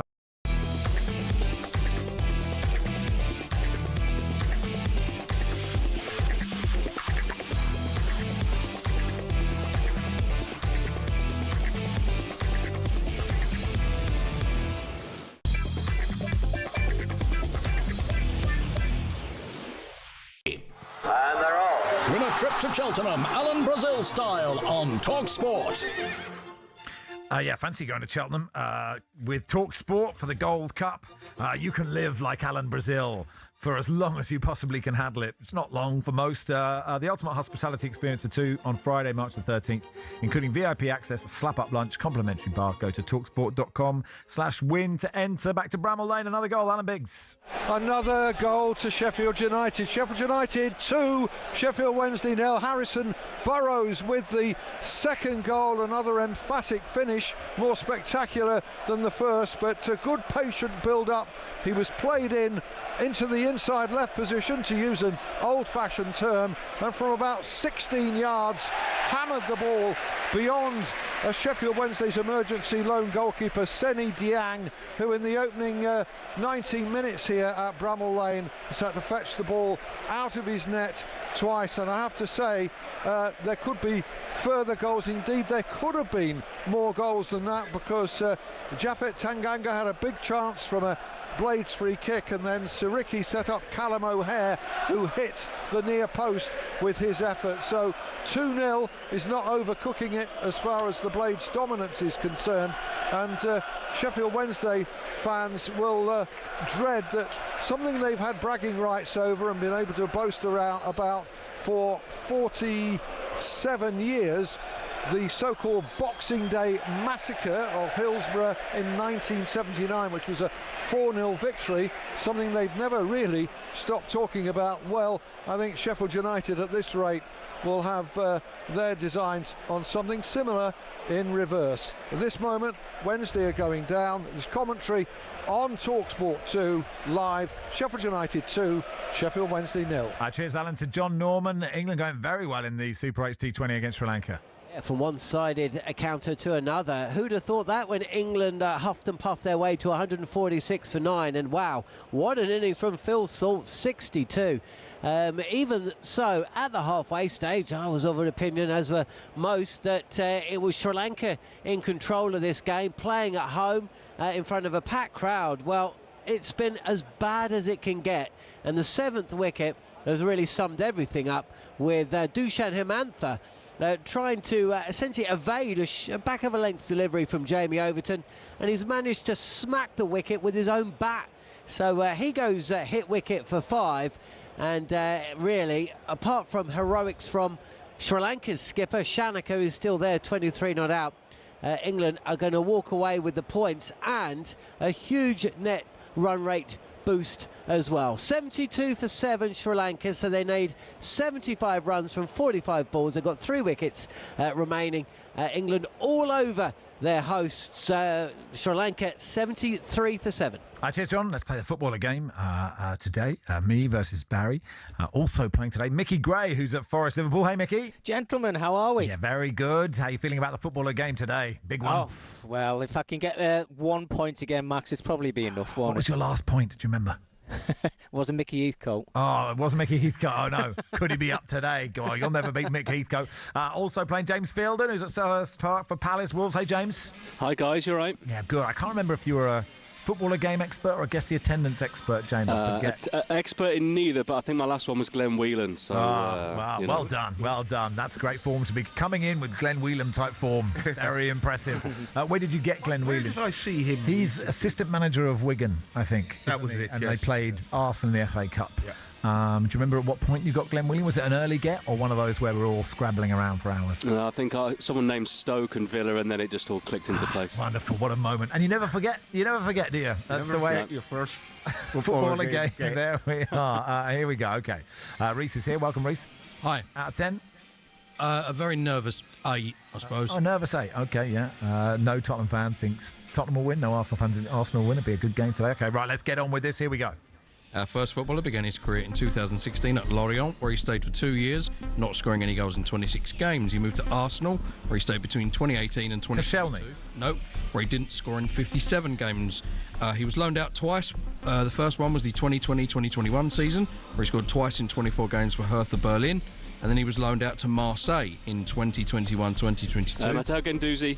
It is Matteo Guendouzi. Oh, well done. Wow. James Fielden's good. I don't think we should have him on again. Okay. Yeah. Was that you, Mickey? No, it wasn't me. It wasn't you. Okay, sorry. I just heard an and I was like, okay, maybe I got that wrong. Well done, James. Solid work. How are you feeling? Thank you. Yeah, solid start. Just got to keep the form going. Yeah, absolutely right. Could get a hat-trick. Nobody gets a hat-trick. It's a great moment, honestly. Part of me, I've gone really off form, Barry, in the footballer game. Yeah, I'm few drifting months. in and out of form. Do you drift in? Occasionally. Let's be real. I've got a hat-trick. Oh, yeah, you've got a hat-trick. Okay, here we go. It is James 1, Perry's not playing. James 1, Mickey 0, Barry 0, Max 0. Here we go. Our second footballer began his career at Newcastle United in 2006, where he stayed until 2012, not scoring or playing for the club. And here are the loans. 2008, he was loaned out to Stockport, where he didn't score in 6. 2009, he was loaned out to Bristol Rovers, where he played 4 times and didn't score.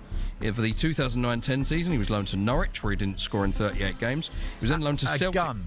Nope. Angus Gunn. Nope. He was then loaned to Celtic twice in the 2010-2011 season, where he didn't score in 36, and then again in the 2011-2012 season, where he played 33 times without scoring, before moving to Celtic permanently, where he made 71 appearances and didn't score between 2012 and 2014, before moving back to the Premier League with Southampton, where he stayed between 2014 and 2022. Fraser Forster. It is Fraser Forster. Ah, yeah. It's obviously a goalkeeper. I just couldn't. Okay, well done, Barry. That's me, Max. Drifting into form. Yeah, well done. I just got so bad at this game. I've forgotten all footballers. Max 1, Max 0, Barry 1, James 1, Mickey 0. You said anything? He's still there, Mickey? Still away? I'm still here. I said Adam Armstrong. I don't know where well that done. came from. No, well done. What a terrible. I know he's not prolific, but that is harsh on Adam Armstrong, isn't it? No goals in his entire career. Yeah. Look, you can do more as a centre forward these days, can't you? You know, he runs the channels very well, Adam, but bless him. Centre forward, no goals in his entire career. Here we go. Dear. With player 3. Our final footballer began his career at Joe Public in 2002, where he scored 9 in 11 before moving on to the Western Connection, where he stayed between... Josie Altidore. No, between 2002 and 2004, scoring 30 goals in 31 games. This earned him a move to the Premier League with Southampton, where he stayed between 2004 and 2007, scoring 19 goals in 71 Adam Armstrong. No, he was loaned out for the 04-05 season to Sheffield Wednesday, where he scored 7 in 7, and was then loaned out to Stoke in 2005, where he scored... Cameron Jerome. No, in 13. He then went to Sunderland. Connor Wickham. No, between 2007 and 2010. Kenwyne Jones. It is Kenwyne Jones. Oh. Well done. Very good. Wow, that's what a game. Well done, James. What a win Thank for you. Yeah. Thanks very much. He's very calm, isn't he, James Fielden? You know, it's just like it's just another day at the office for this guy. I wasn't calm. I was knee deep in a sausage roll and potato wedges, and got a text from the producer, very worried I was going to miss the game, so I had to leg it up here. So I was a bit flustered, to be honest. But, okay, well, back to your sausages, and we'll back to you for team news in a bit. Back to you for team. Sorry for interrupting. Yeah, sorry for the interruption. Thank you, Mickey. Go and get the team news. We'll chat to you soon. So final score: James 2, Barry 1, Mickey 0, Max 0. Thank you, Reece. No worries. Yes, thanks, Reece. What am I going to do to get back on form? I don't know.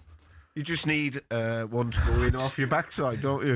Yeah. I should have got Fraser Forster. It's going to stick. I should have got Kenwyne Jones. Speaking of things that are sticking with you through the afternoon, I don't know if anyone else. Hopefully, some people were listening on Wednesday, where me and Justin Morehouse hosted the show, and we did guess the attendance. We did, didn't we, Max?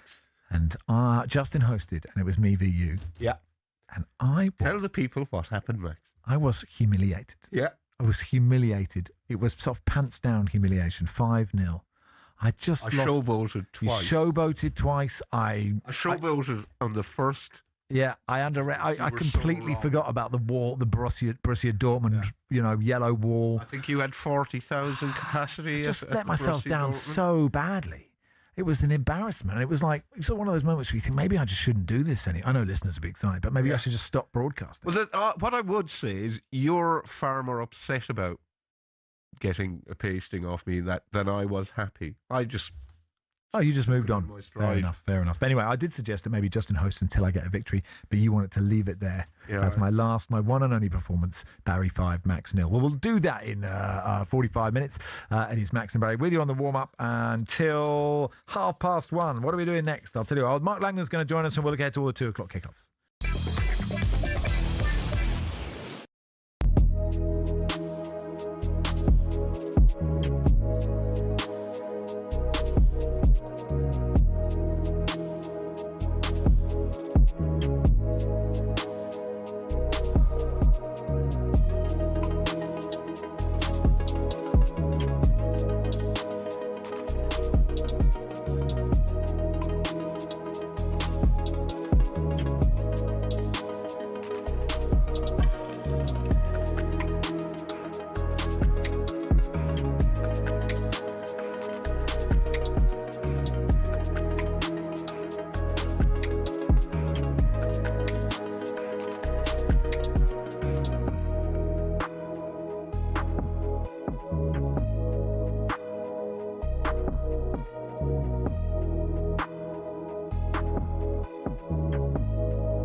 Do you doubt that Germaine can take Moses Atoma into the later rounds? I think he's going to get knocked out. I do. I think I just know. And by the way, saying someone's going to get knocked out is not meant to be disrespectful. I'm not disrespecting Germaine. I'm looking at the fight, looking at Moses Atoma, looking at what I've seen from Germaine. And I think that ideally, I don't want to see an early fight. I want to see a good fight. I want to see Germaine stick it on Moses Atoma. I want to see a good fight. And ultimately, we have an enjoyable evening watching two good fighters put something out. But I think Moses, I don't think he's been in with someone as quick and as fast and at this stage in his career. Going in with Anthony Joshua and Dillian White at their stages in their career is not the same going in with Moses. But on the other side of it, Moses isn't as experienced and as wise as those two fighters. And that's so there's a trade-off. But I think, personally, with due respect to the man sitting next to me, I think he's going to get knocked out by Moses. But there's nothing to suggest that he will get knocked out because he's never been knocked down, never been knocked out. And I'm happy to be wrong. No, but what I'm saying he is asked he's me. been, yeah, absolutely. But I say he had been in at the time with Anthony Joshua. Yeah, he was on a rebuild and a comeback, but that kid can whack, and he's still very, very dangerous. And Germaine took some flush shots from him. The big question about Anthony at that fight, and it's always been about Anthony, was he gun shy? And there was, he was letting the shots go. There was an allegation at that fight. He was getting himself through that fight. Moses Atoma won't navigate this fight. But we'll see. Gun-shy. See, that's the difference between skills and just watching it. I made him fight that way. It wasn't fair enough. He had to fight that. Fair enough. I made it that way. Fair enough. It's different when you're in the ring. Of course. You know, so like everybody expects Moses to come out and fight this way or do this and do that. I won't let him. No. He's going to have to try. He's going to have to try and try again.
Simon's been back in touch.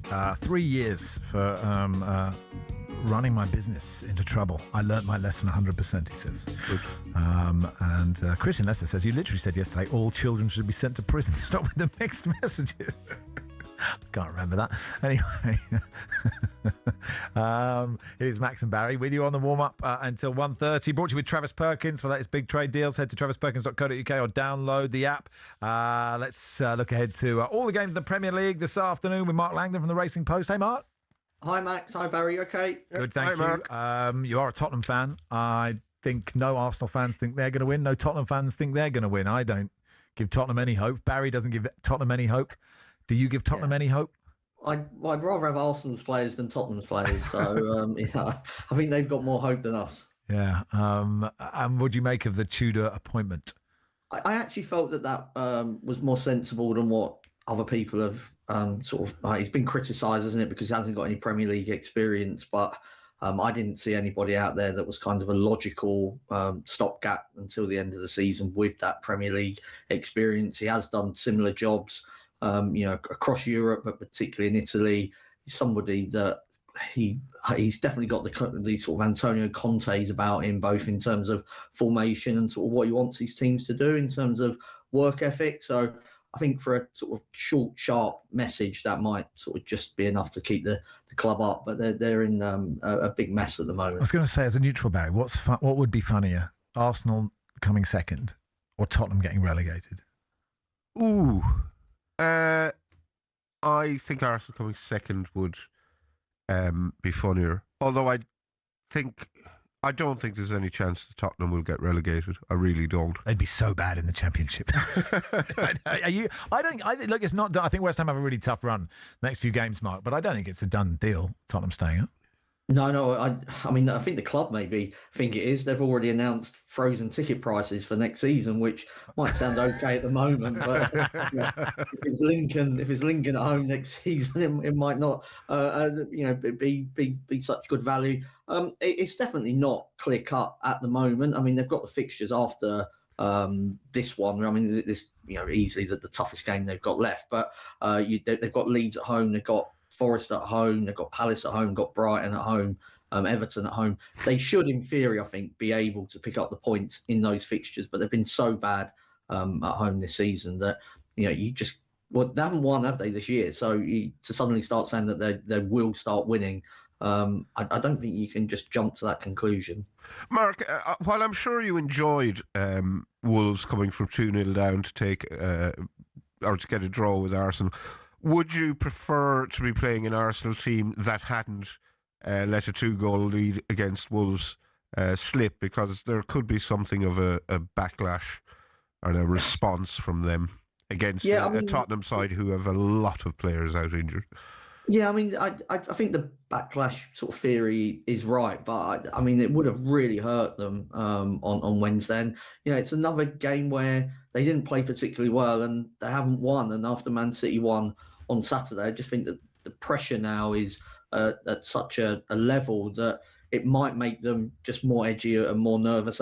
We'll put the narrative on it once we know the final result. But yes. I mean, I'm sort of more. I would have been sort of less confident had they steamrolled Wolves rather than sort of slipped up. Elsewhere, Palace Wolves, Oliver Glasson doing everything he possibly can to be put out of his misery, but Steve Parish isn't blinking.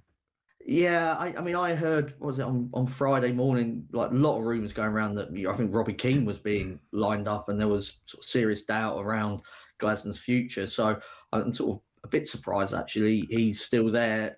Be difficult for him to still be there, I think, if they were to lose this game, given the fact that they lost to Burnley, wasn't it, from a 2-goal advantage. Like, they're just not playing well at the moment. I mean, it's not all on him, obviously, losing Gahey the way that they did. But you'd still, even with the squad they've got, I still think you would expect them to not get knocked out of the FA Cup by Macclesfield, to not lose that 2-goal advantage against Burnley, to do better in the Conference League than they currently are. Brennan Johnson came in January. He's been really poor so far. Like, there's not that many sort of things to look forward to, really, from a Crystal Palace point of view. The players are probably looking at Glasner thinking, well, you can't really tell me what to do. You're off. They'd just be hoping, I suppose, that Strand Larsen sort of is motivated against his former club. And they did get that brilliant win, didn't they, against Brighton, when the backs were against the wall a couple of weeks ago. So they have got it in them, but it's not I don't think this can go on for too much longer, really. I think that Palace should be looking for a new, longer-term manager. I think that it just gives out the wrong message for somebody who knows that they're off to be involved in what was the January signings and to just keep delivering sort of his weekly message to the players. I mean, is there any danger that Glasner's sort of like damaging his reputation at all in all of this, or is he stock so high after what he managed last season? I think I think he will be damaged by what's gone on this season for sure. I don't think he's handled it great. He's been digging out the ownership for a long time now. For most of the season. I also think what happened with Thomas Frank at Tottenham will be making sort of clubs think, because Glasner is another one that doesn't really need the ball. He wants to be counter-attack, and just can that be adapted if he were to go to a club where sort of the expectation was for them to have more possession and to try to force the outcome more. So I think it will have been damaged in more than one way. Back sort of when they won the FA Cup, you would have been thinking maybe sort of a top 6 Premier League team if one were to become available. I don't think that option will be there for him now in the summer. Mark, Vitor Pereira is Nottingham Forest's 4th manager of the season, 4th in 161 days. His first league, he's got a win in Europe. His first league game is at home to Liverpool. Do you think there could be a quite implausible bounce for Forest? Yeah, I was actually really surprised how easily they won away to Fenerbahce. I didn't expect that at all. So it was a brilliant start for him. I just think this is a difficult game. Liverpool are starting to get results again.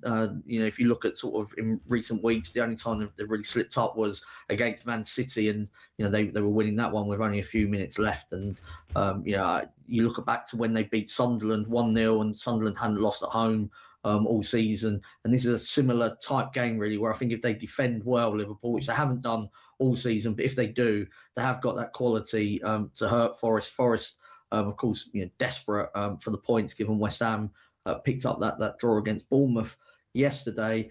I would edge towards Liverpool winning this game. I do think it was a really good start in Europe, but this, the travelling and everything that's involved there, I think it's a quick turnaround and not ideal when you're playing against a team with more resources that have had more time to prepare for the game. Lovely stuff, Mark. Have a good day. Hope Spurs win. I'm off to the stadium now, so fingers crossed, man. Okay, start booing immediately as soon as you possibly can. Mark Langdon there from the Racing Post. Let's go to John Norman. Brilliant win for England. Absolutely fantastic win. Sri Lanka have been bowled out at a ground where they have tasted so much success, notably against Australia a week ago, for just 95. Meaning England, after posting 146 for 9, have won this match handsomely by 51 runs. So, in a group stage, which essentially could come down to net run rate, that's a huge boost. 2 matches to come against Pakistan on Tuesday, and then New Zealand on Friday. And you feel that one win out of those 2 should see them through to the semi-final stages. We weren't expecting this at the halfway stage after England mustered that, what looked on paper at least, 20 runs shy, I think, 15-20 runs shy of what would have been a good score. 146 for 9. So the importance of Phil Salt's 62 at the top of the order cannot be understated. Nobody else got to grips with a pitch that was never easy for batting. Will Jacks was the next top scorer with just 21. Sri Lanka sharing the wickets around. But when Sri Lanka themselves came out to bat, the top 5 were just blown away. Good bowling, yes, but some of the shot selection. There will be a couple of Sri Lanka batters tonight just shaking their heads. Nasanka, their best bat, picking out one of only 2 fielders outside the circle after hitting Jofra Archer for 2 consecutive 4s. He got greedy. He went for 9. What Ratnayaka was thinking, first ball, just lobbing one up to the infield. And with Mendes chipping tamely back to the bowler, Sri Lanka 20 for 3 inside the first 3 overs, never ever recovered. So a little bit of soul searching And it's a shame. You always want the host nation to go deep into the competition. World Cup fever may not have reached England, but it's certainly hit Sri Lanka in the last couple of weeks. They now face uncertainty. They need to win their final two. But for England, well, they've got past Sri Lanka, and now they'll head to the Pakistan game on Tuesday with real confidence after beating the hosts by 51 runs. Thanks, John. Yeah, brilliant win for England. So, yeah, that game against Pakistan on Tuesday. We'll keep you across that on talkSPORT. Of course, it's Max Rushden and Barry. Did you know? Oh, yes. I've just seen the camera on the Sheffield United-Sheffield Wednesday game. I was going to ask you earlier if you knew Patrick Bamford played for Sheffield United. Yes. I suspect you didn't. Uh-huh. I did, actually. I've just noticed Calvin Phillips plays for Sheffield United.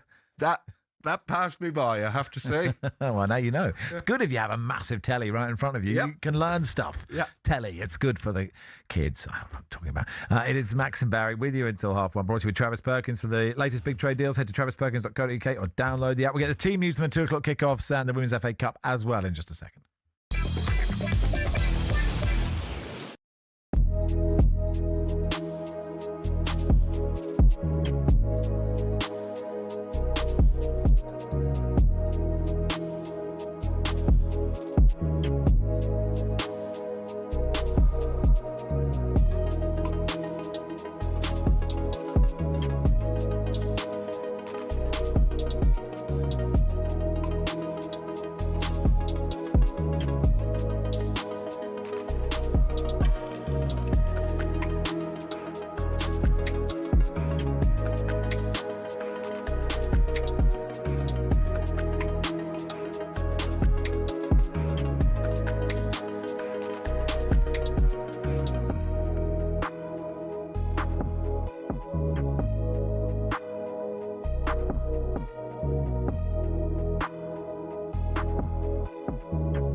They've changed the manager, which is what the fans wanted. I was at their last home game against Newcastle United, and it just felt like the players were completely on the floor, just didn't have the answers, didn't look interested or committed to the manager's plan.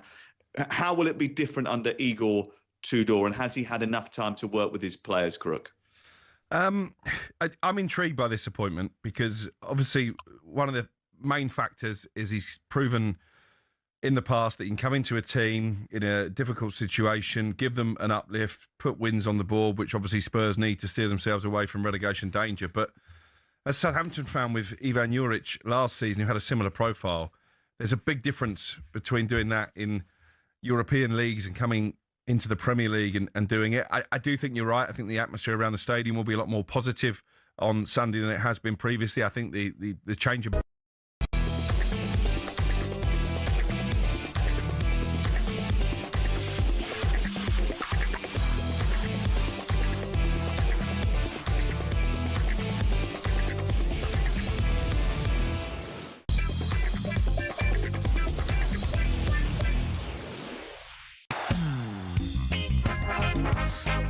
Good afternoon, it's Max Rushden and Barry Glendenning on the warm-up for another 40 minutes or so. I guess the attendance coming up. We'll do some Spurs with Chris Power outside of the North London derby. Get some team news now. First of all, in the Women's FA Cup, Brighton 2 up at West Ham already. Other fixtures, Arsenal, Bristol City, Manchester City, Sheffield United, Oxford, Charlton.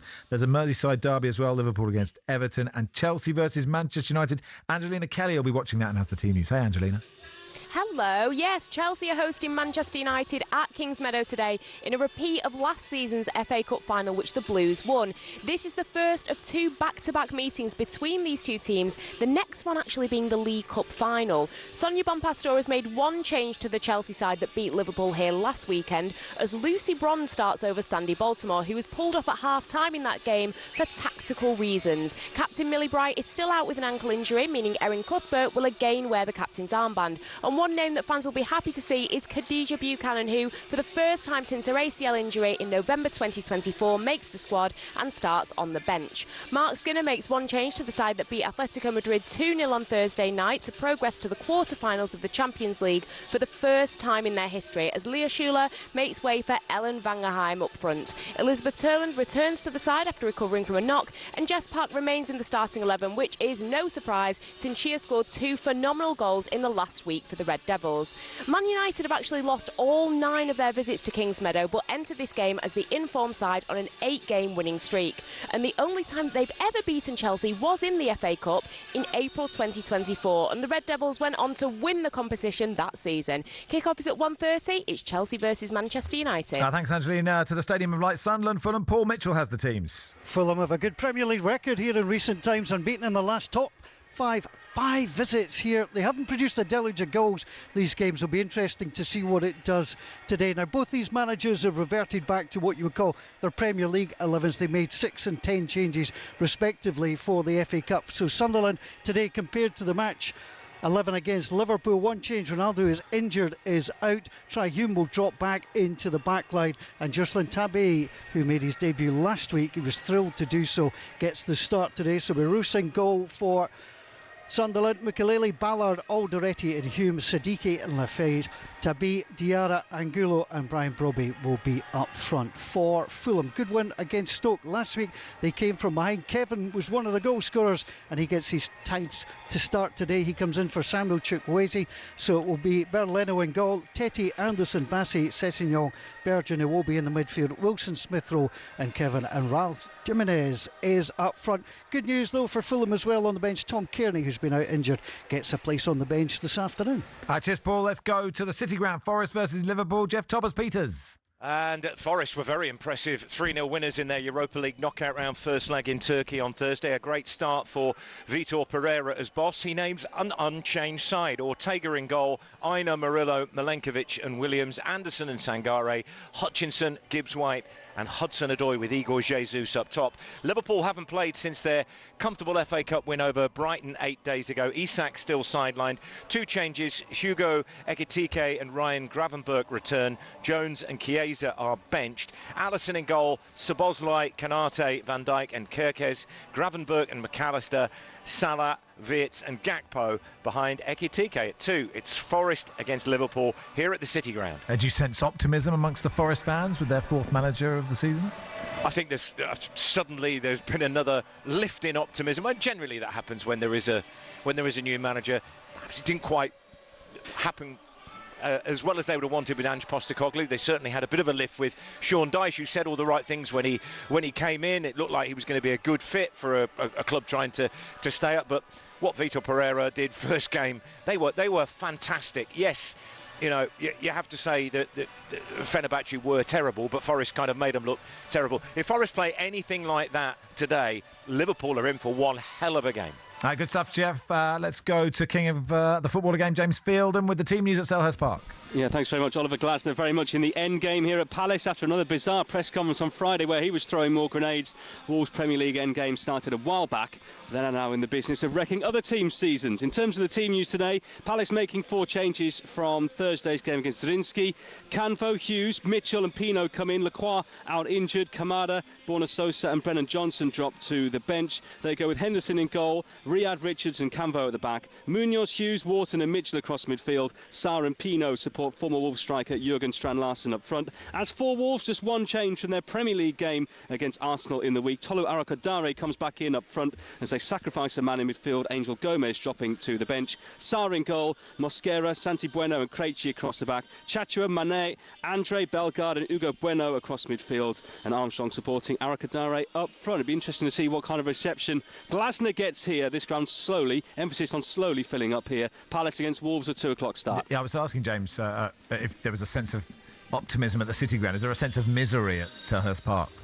I think it's just like a collective ugh. You know, they're just, Palace clearly don't want to pay him up for the rest of the season when they can kind of trundle along, probably not get relegated, and, you know, see what they can do in Europe, which they made a bit of a meal of on Thursday. But yeah, I think everyone just wants to get this era done with, basically, because it's dragging everyone down. Thanks, James. It's how many people feel about this show, isn't it? Get this era done with. It's just dragging everybody down. To Bramall Lane, half-time in the Steel City derby. Sheffield United on top, Alan Biggs. Oh, just a bit. Sheffield United 2, Sheffield Wednesday 0. As comprehensive a first half dominance as you could see, really. It's become almost a case of how many Chris Wilder's team choose to score here today. They won't be going in for showboating, I think, out of respect for their city neighbours, deadly rivals they may be, but you'd have to be completely without a heart or lack the spirit of football generally if you didn't feel some sympathy for Sheffield Wednesday's plight, a club that's going to have its relegation confirmed this afternoon. Almost certainly 2 goals, 2 excellent goals, great composure from both Gus Harmer and Patrick Bamford for Sheffield United's opener in only the 2nd minute. Also contributing to that, unfortunately for him, Joel Ndala with a clearance that landed straight to Harmer. Other chances in between that and the Harrison Burrows goal.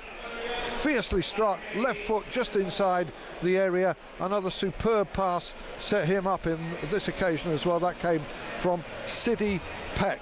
So knowing Chris Wilder, he'll want no let up here, and Sheffield Wednesday playing purely for some vestige of pride. Commentaries live over on talkSPORT 2. Do join that for the second half if you're following the Steel City derby. It's Sheffield United 2, Sheffield Wednesday 0. Cheers, Alan. It is Max Rush and Barry Glendenning here for half an hour. Justin Morehouse joining us for Guess the Attendance. We'll do some Spurs. We did some Arsenal earlier. We'll do some Spurs out of the North London derby, which kicks off at 4:30.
But when you hear these comments that he's come out with now, to say he cannot get the best out of the players that have come in, if that those words just come out of his mouth, then as an owner, you've got no choice now. You have to say, like, okay, he's coming out now publicly and saying he can't get the best out of top players as well, by the way. Brendan Johnson is a very good player. Okay, you can't get the best out Is of he him. daring the board to sack him? It sounds 100%. It sounds like it. And by the way, I know that they missed out on Dwight McDeal. That deal didn't quite get over the line on deadline day. But there was a lot of optimism in the Palace hierarchy because of the addition of Brendan Johnson, because Jurgen Strand-Larsen has come in and obviously scored a couple of excellent goals. Guessond as well. And they kept Mateta. He's not fit at the moment, but should be back sometime soon. They feel there are more than enough weapons in that Palace team to be winning games of football, and one winning 15 is not good enough. It feels like he's playing chicken a little bit with the hierarchy, isn't he? Because he's saying, you know, I'm not good enough at the moment. I can't do this job. It's very hard for me, blah, blah, blah.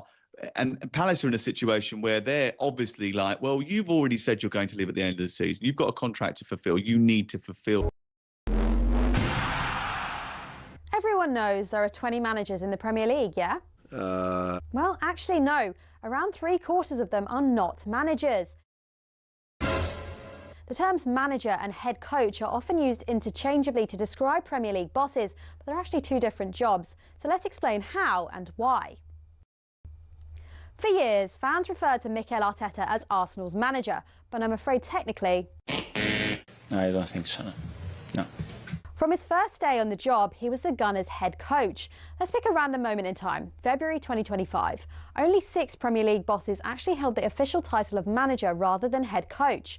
Man City's Pep Guardiola, David Moyes of Everton, Ipswich boss Kieran McKenna, Southampton's Ivan Juric, Oliver Glasner at Crystal Palace and Leicester's Ruud van Nistelrooy were the only actual managers of their respective teams.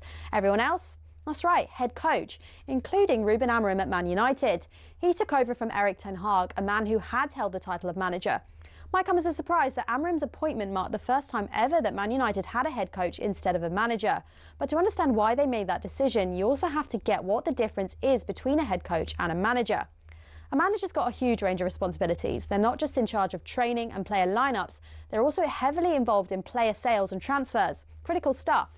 But a head coach's role is far more focused on team training and performance on the pitch. So whereas Ten Hag was highly involved with decisions around transfers during his tenure, the intention was that Amorim wouldn't be, at least not on the same level. And as the sporting structure at Man United changed under Sir Jim Ratcliffe, people like Sir Dave Brailsford took charge of transfers instead. How all those roles play out in practice may be slightly different at different clubs though. On the other hand, the contracts of actual managers like Pep or Moyes had no limits on their job role and their involvement with transfers and contracts. But those guys are actually in the minority now, and it's a change that's happened pretty quickly. In 2019, there were only 6 head coaches in the Premier League, but by 2025 there were 14. A clear indication that more and more clubs are moving towards a model where the guy in charge is actually only really in charge on the pitch. And the way things are going, it might not be long before all 20 clubs have got head coaches, and the job position of football manager in the top flight is no more.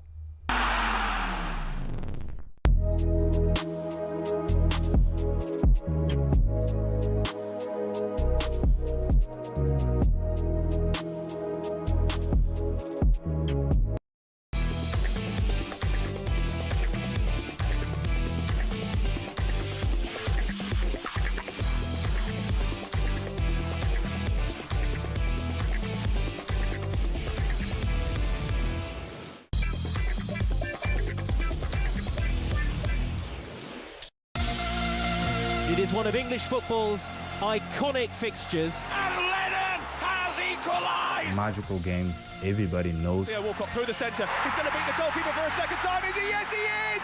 5 goals they've scored after going 2-0 down. Probably the nicest game of the season to watch and to play. It's Arsenal 4, Tottenham 1. Eberici Eze. He could have signed for Spurs, remember, but he's a hat-trick hero for Arsenal. Spurs have confirmed the appointment of Igor Tudor. If they need someone to shake up the place and get everyone going, then he's definitely the right person for it. This is the North London derby. Arsenal have dropped 2 points in the title race. These 2 points dropped tonight will really hurt. And listen, Tottenham next, isn't it? Anything that we say now is not useful, is we have to do it on the pitch. We want to play this game in a way that our fans will like, give everything what we have. What we're about to dare us to do, don't go there and wave the white flag. You have to fight.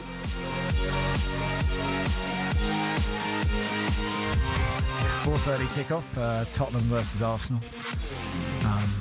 How do you see it panning out, Parry? Well, Chris Parris about to join us to do some Spurs. The most enthusiastic Tottenham fan that there is. But I reckon even Chris might be slightly nervous. How do I see panning? I think Arsenal will win quite comfortably, maybe 3-4-1. Mm-hmm. That's how I see it panning out.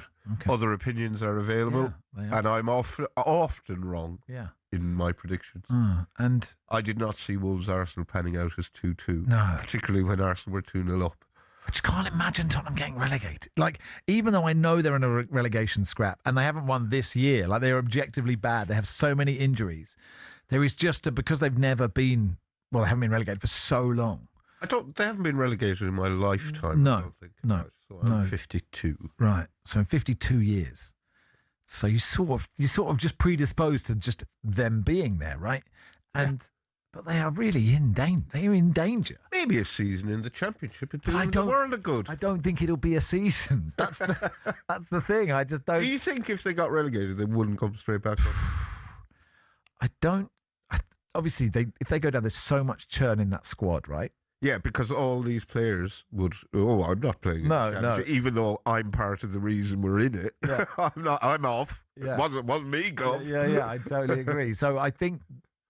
But I think that would probably be good. I don't think those players would like it there. No. The Championship is hard. Very hard, yes. Yeah, it's not as hard as the Premier League. The teams are not as good. They could do Sunderland or Wolves. They could do a double down. League One. League One. A good 4 years in League One to make So hang on then. So, because Cambridge are going up to League One, another good win yesterday at Newport. So second in the league now. Everyone else in the top 5 drop points. So if Cambridge go up to League One, presumably we'll just whenever you go up from League Two to League One, you automatically think you're going straight up to the Championship. Is there a situation where Tottenham go down? Cambridge go up to the Championship as Tottenham go down to League One, and suddenly I have to recalibrate my Cambridge thoughts. Are now your big thing who wins. Yeah. It's highly possible, isn't it? No, it isn't. I presume when Cambridge are playing Tottenham in League One, you will want Cambridge to win. Oh, yeah, I want Cambridge to absolutely batter them. Yeah, so that does change. But, I mean, they don't play each other. They play in 86, or 85 once in a little bit. No, but we've established they will be playing each other in 2 seasons. Well, possibly, unless we, of course, just jump past them. Anyway, Chris Powers is ready. Spurs fan, broadcaster, joins us. You all right, Chris? He's Croatian. He's here on a 3-month vacation. He's saving us from relegation. He's Igor Tudor. Oh, that's nice. How are we? Just saying, Chris, the most optimistic of Tottenham fans. I don't give us a whole lot of hope this afternoon, but I'd like you over the next 10 minutes to change my mind, please. But we may not have won yet this year, Max, right? Okay. But this is the time to do it. Yeah. Igor Tudor has won his first game in charge at each of his last 5 spells at a club. Yeah. So despite all the evidence to the contrary, you have to go into something thinking we might just do it, because North London derbies have got a habit of ignoring form, logic, league position. It all goes out of the window. And look, and I loved his quote, best quote I've ever heard. I'm not here to enjoy it. I'm here to work. Yeah. You know, they asked him if he was enjoying. I'm not here to enjoy it. I'm here to work. So stoicism at its finest, and maybe that's what we need. A focus on what needs to be done. And what needs to be done is we need to pick up some points today. Doesn't matter who it's against. I mean, of course it matters who it's against, but, you know, all form out the window, guys. Come on. Chris, I've heard and seen so many people describe Igor as a firefighter that I fully expect him to arrive this afternoon in a big red lorry wearing a massive yellow helmet, and will be disappointed if he doesn't. Part of his job, I think, is sort of re-energizing a fan base that are disillusioned and at times completely toxic. Do you think the fans are in any way to blame for their team's terrible performances by getting stuck into them so early in games, whatnot? Or is it the team very much dictates the fan mood, so it's up to them, the players, to make us happy? I think it's got to be the latter, Barry. You can't blame the fans for this, right? You know, we turn up week in, week out, paying loads of money and just seeing terrible, terrible football. We can't countenance it. And all we want is for them to try. So look, even if looking like they're up for it, you know what I mean? Yes. How long were you on the Thomas Frank train? I mean, I seem to be, with every Tottenham manager, Chris, sort of the last guy on the Titanic with the string quartet. I was there with Ange thinking maybe not. And even with Frank, I was like, if all the players had been fit, they'd have 8 more points. They'd be pushing for Europe. It'd be fine. At what point did you go, this has to change? I wasn't on it at all, really. I wanted to. I really, really wanted to be. But the football was just too pragmatic to be Spurs. Right. I think that was the problem, like that pragmatism. You know, watching us against Sunderland, 1-1 at home with Kevin Danso about to come on because he has a long throw, is just not what we're about. And I just, that was really challenging. So I think the thing today is, yes, of course, what we want, what Igor Tudor's remit is at least 3 wins. Now, we'd love it to be today, of course we would. But even if it's not, at least if we come out and play today and look like we're up for it, I think that's what we need, and we're going to be right behind the team. So to Barry's question, I think, you can't put this to the fans. The fans are really going to show up today. Yeah, I mean, Tottenham do have so many injuries. I mean, that is, especially with the way Tudor wants to play, right, with wing-backs, and you think, all the wing-backs are injured. This is a problem, right? Well, do you think Sousa might come in, and Spence on the right, maybe? I imagine so. I imagine that's what he's going to do. I mean, that's also exciting. I've got no idea what he's going to do because, yes, of course, he plays 3 at the back. He plays wing backs, etc. But he's also only got 13 fit players, and he said it himself. So we'll see what he does with those 13 fit players. I think the other sort of fun thing is, there was a picture of them all going out to dinner the other night, and just like the smiles are all round. So I think there's something about bringing the team together, and a group that really wants to, as Tudor said, look after each other. And so, let's have it. Look, as you said at the top, Max, I'm an optimist. It's the North London derby. To the victor, the spoils. And how about the spoils for those who have been in North London since 1882? Yeah, that is true. Where do they go for dinner, Chris? Do you know? Where did what? Sorry. Where did they all go for dinner? They Was went it anywhere somewhere nice? in Muswell Hill. They went somewhere in Muswell Hill. I didn't actually recognise the restaurant. I mean, I know Muswell Hill quite well, and it looked like they were the only ones in there, so they must have cleared it out. But nice local North London restaurant. Lovely. Yeah. Well, they all saying, "Oh, Frank was boring. This was boring, wasn't it? Boring." They're all going, all just like bitching about Thomas Frank, poor guy. After that, and I was saying this to Barry, right? If the unthinkable happens, my fear about Tottenham getting relegated is not just being relegated. It's I just don't think they do very well in the Championship. I just don't think Tottenham is designed to do Saturday, Tuesday away. With all due respect to Preston, Millwall, if those teams don't go up. I mean, look, I think the threat of relegation is real, and you can never say we're too good to go down, etc., etc. But I think there are going to be 3 teams worse than us. Yeah, I think so. And then what is it? Then it's Tudor. Thanks very much, Tudor. Win the Champions League too. Do we care about the Champions League? Well, why not? Why not finish 17th and win the Champions League? Why not? And then thanks very much and goodbye to Igor. I mean, it's going to be great. He's only here for a bit, and then we'll see who's next. And then is it Poch? As you know, I'm a romantic, but I don't know if getting back together with your ex is always the best thing. No. It might feel like the best thing, but sometimes that can go sour quite soon. But every now and again, you might get remarried. That's the problem. Chris, can I just ask you a little story I saw during the week, which kind of caught my eye. The Tottenham Supporters Trust accusing the clubs of, and I quote, selectively editing the minutes of last month's fans meeting. They say the club left out a section of the minutes detailing fan concerns about the risk of relegation from the Premier League and how the belief of winning the Europa League last season has all but been lost. Do you know anything about this selective editing of meeting minutes? I don't. Okay. But if I were the club, I wouldn't want to put the R word in any sort of formal minutes either. Yeah, I suppose. Anyway, Chris, here we go. Good win for us today, and then it's all happy days. Thanks for coming on. Exactly. Nice one. Cheers, guys. Chris Farris there, broadcaster, Spurs fans. And we did think, by the way, Alan Alga, amongst others, as Tottenham were relegated in 76-77. Ah, okay, so it was in my lifetime, but I was not particularly sentient. No. Are you any more sentient now? Not much, if I'm honest. And anyway, look, we thought it was completely done at half-time at Bramall Lane, Alan Biggs, but a red card and a goal, and this game is turned on its head, and it might. Look, if Wednesday turn this around, of course they'll still go down, but what a moment this would be. Well, it was, as you say, it was no contest at 2-0. It's now 2-1. Sheffield United have that one-goal advantage, but Sheffield Wednesday have a man advantage. And as United clear another Wednesday corner, the incident that threatens to turn this game was a red card for Calvin Phillips, newly signed by the Blades, the former England international, former Leeds and Manchester City, with a challenge on Svante Ingelsson.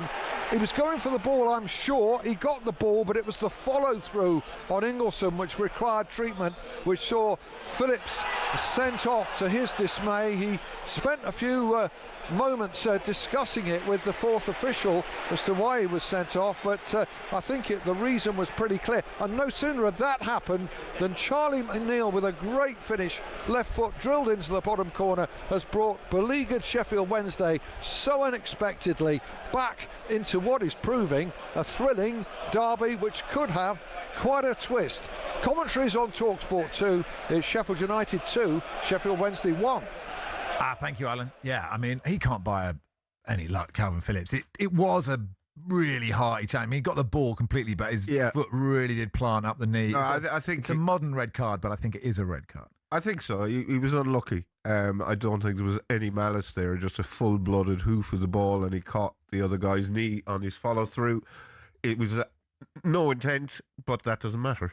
No, and then the goal was great, and Sheffield Wednesday absolutely peppering the Sheffield United goal now. This has been a brilliant last 40 minutes. It's over on talkSPORT 2 if you've had enough of us. It is Max Rushden and Charlie Baker. No, that's Charlie just there. He's walked in. Say what you see. Say what you see. It's I Love Lamp. Here we go. Max and Barry with you until 1:30. Guess the attendance in just a second.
Mourinho, one of the best managers of our generation. But I'll tell you what, he's lost a lot of fans.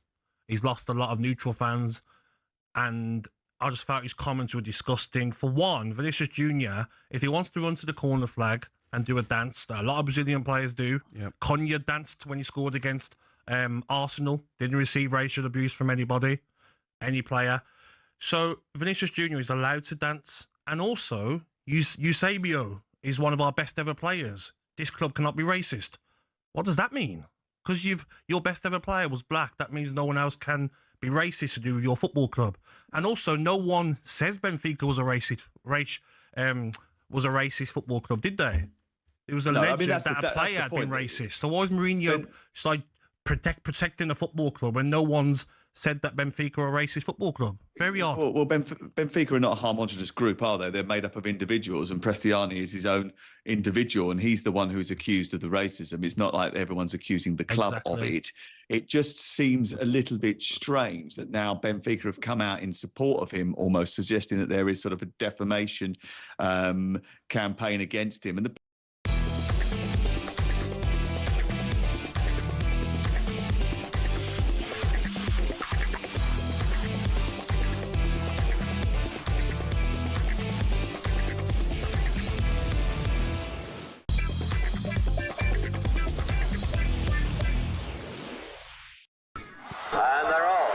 trip to Cheltenham, Alan Brazil style on talkSPORT.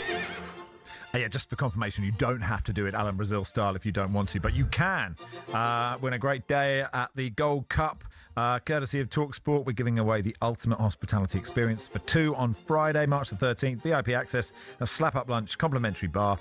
Go ahead to talksport.com/win to enter that competition. Now, let's play Guess the Attendance today. Top journalist Barry Glendenning takes on top comedian and talkSPORT presenter Justin Morehouse. Welcome, Justin. Oh, I didn't think that was happening. I thought we had a new thing going on. What's the new thing? I thought I was hosting today. Oh, no. What we decided, I suggested you hosted. And if you'd looked at the WhatsApp group correctly, it is Barry thinks that my defeat should just be the only time I ever play. And so I'm just permanently 5-0 down. Oh, well, I'm so glad that I've spent probably the last 45 minutes of my time changing everything round, sitting in my car, hosting this thing, writing it all, changing plans. I made the child cry. Go on. If you've written it all, if you put the work in, you're welcome to host. You host. Here we go. Guess the attendance. But he might know them. No, I haven't looked. I haven't looked. So I was just handed the piece of paper. Normally... All right, it's time to play Guess the Attendance. Okay, right. Barry is much better at this than Max. We're playing with top journalist Barry Glendenning and tail between his legs, back from his adventures, Max Rushden. We start in Birmingham at Villa Park, Aston Villa, Leeds United. A late point for Villa, a referee by Michael Oliver from England. But what was the attendance? Barry? 42,500 people. I think that's good. 40,500. That's a good guess. I'll go 42,499. 43,048. Oh, no. This is, he's opened his legs and shown his class. Oh, dear. 1-0 down already. Oh, this Closer is to home. G-Tech Stadium in Brentford. Brighton, fantastic away win, 2-0 at Brentford. Jared Gillett, the best a man could get from Stockley Park. But what was the attendance, Max? Officially from Australia, Jared. He wasn't born. Imagine if you're a ref born in Stockley Park. Bred in a jar. So you have to be a bald northern man bred in a jar. That's how they make them now at the PGMOL. Max. At the GTEC. Max. Yeah. Can you respect the game, please? Yes, we don't normally have diversions and bon mots throughout. Now I'm playing the role of the comedian in this. I'm just doing a bit, Justin. Yeah, I was really enjoying it. Not as easy as it looks, is it? Tap, tap. Yeah, whatever happened to peanuts? Mars bars are smaller, aren't they? Anyway, what's the GTEC capacity? I'm going to say 20,001. I can feel a showboat. Barry? 18,000. Showboated with style, 17,163. I don't know anything. 2-0. I don't know anything. So When you're the puppet master, you don't have to know anything. It's just really just ripping back everything that I've got. I leave with no integrity. I'm a broken man. No one will hire me again for anything. Do or die. This is staying in London. Stamford Bridge. Chelsea 1, Burnley 1. Lewis Smith, again from England, refereed this one. But Barry, how many were in West London to see Chelsea? Let's say stutter. I may stutter here, despite being 7-0 up on aggregate against Max. Chelsea always. I'm going to say 54,000 souls. Well, I can't showboat because I'm just not in a position to showboat. But I think you can. Say again. Nothing. You said 54,000. Yeah. 53,999. 39,600. Oh, yeah, badly wrong. Yeah. Oh, what a relief. Finally get a point off my backside. Yeah. I should have showboated for the 2-1. class, but okay, 2-1. But I'm still in the game. Could To you? the Etihad. Hey, hang on, Justin. We've got about 4 minutes of the show left, so could you just sort of pad out how this is going?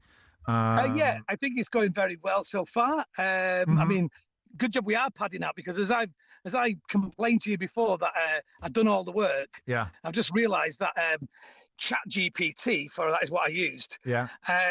Didn't do the work correctly at all. ChatGPT is very unreliable as a source of football knowledge, as the police found out when they, of course, made up a West Ham Maccabi Tel Aviv fixture that never happened. Yeah. So it's fine now, but we're at the Etihad. Okay. Manchester City's 2-1 win over Newcastle. Squeaky bum time for those at the top of the table. This was refereed by Paul Tierney. Right. Blast from the past.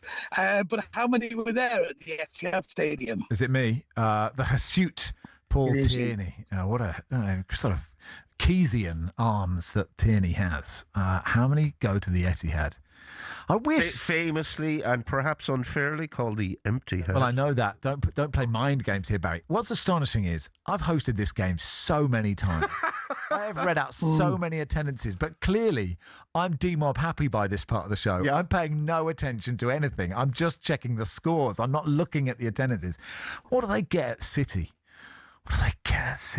Oh, man. Are you padding?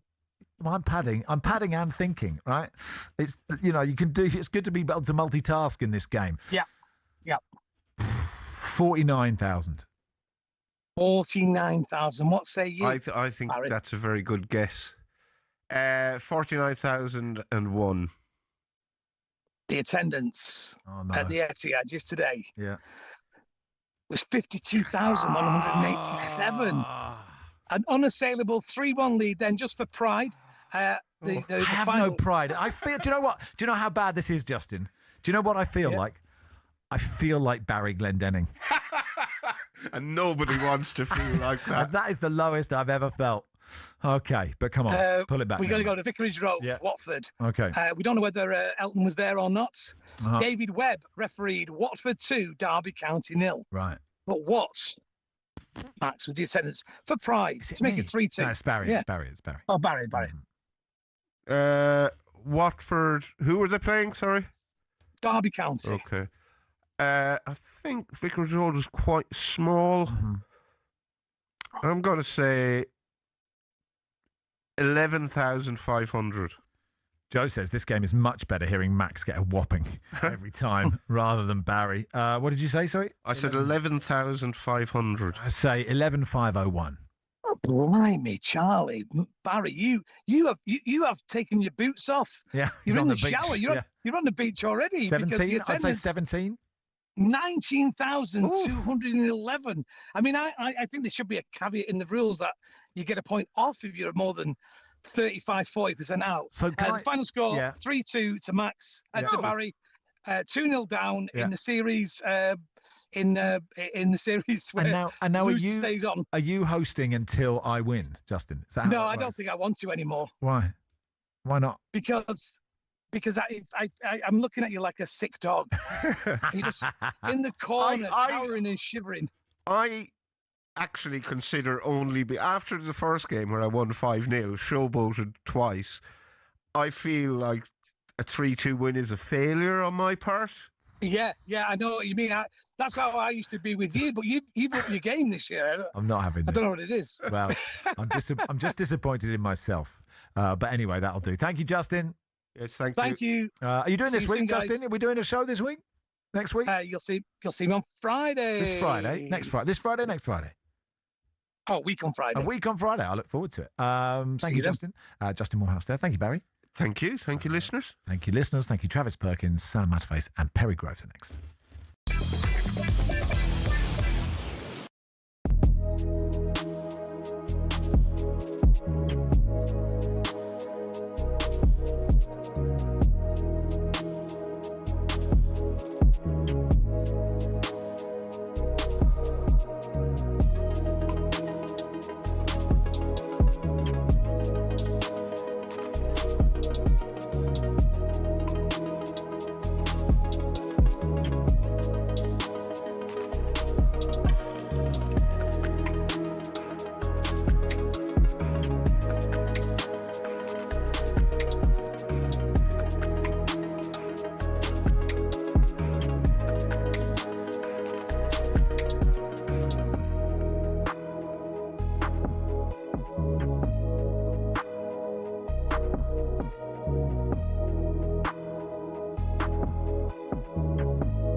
There were reports that the night that Sean Dyche was sacked after that Wolves game, 4 or 5 senior players were called into Marinakis' boardroom and they essentially said, we're not loving this. And I don't like that. That feels unfair to someone like Sean Dyche. However, last night I think was great evidence because the players played with the reins off. They played with freedom. And I think it shows that how maybe unhappy some of those players were under Sean Dyche. The fact that they went to Istanbul, to a team unbeaten domestically under Dominic Tedesco, and absolutely played them off the park. Yeah, on paper, Max, you look at your team. I mean, I know, yeah. Hudson-Odoi on the wide, on his Gibbs day he can do it. Hutchinson, Yeah.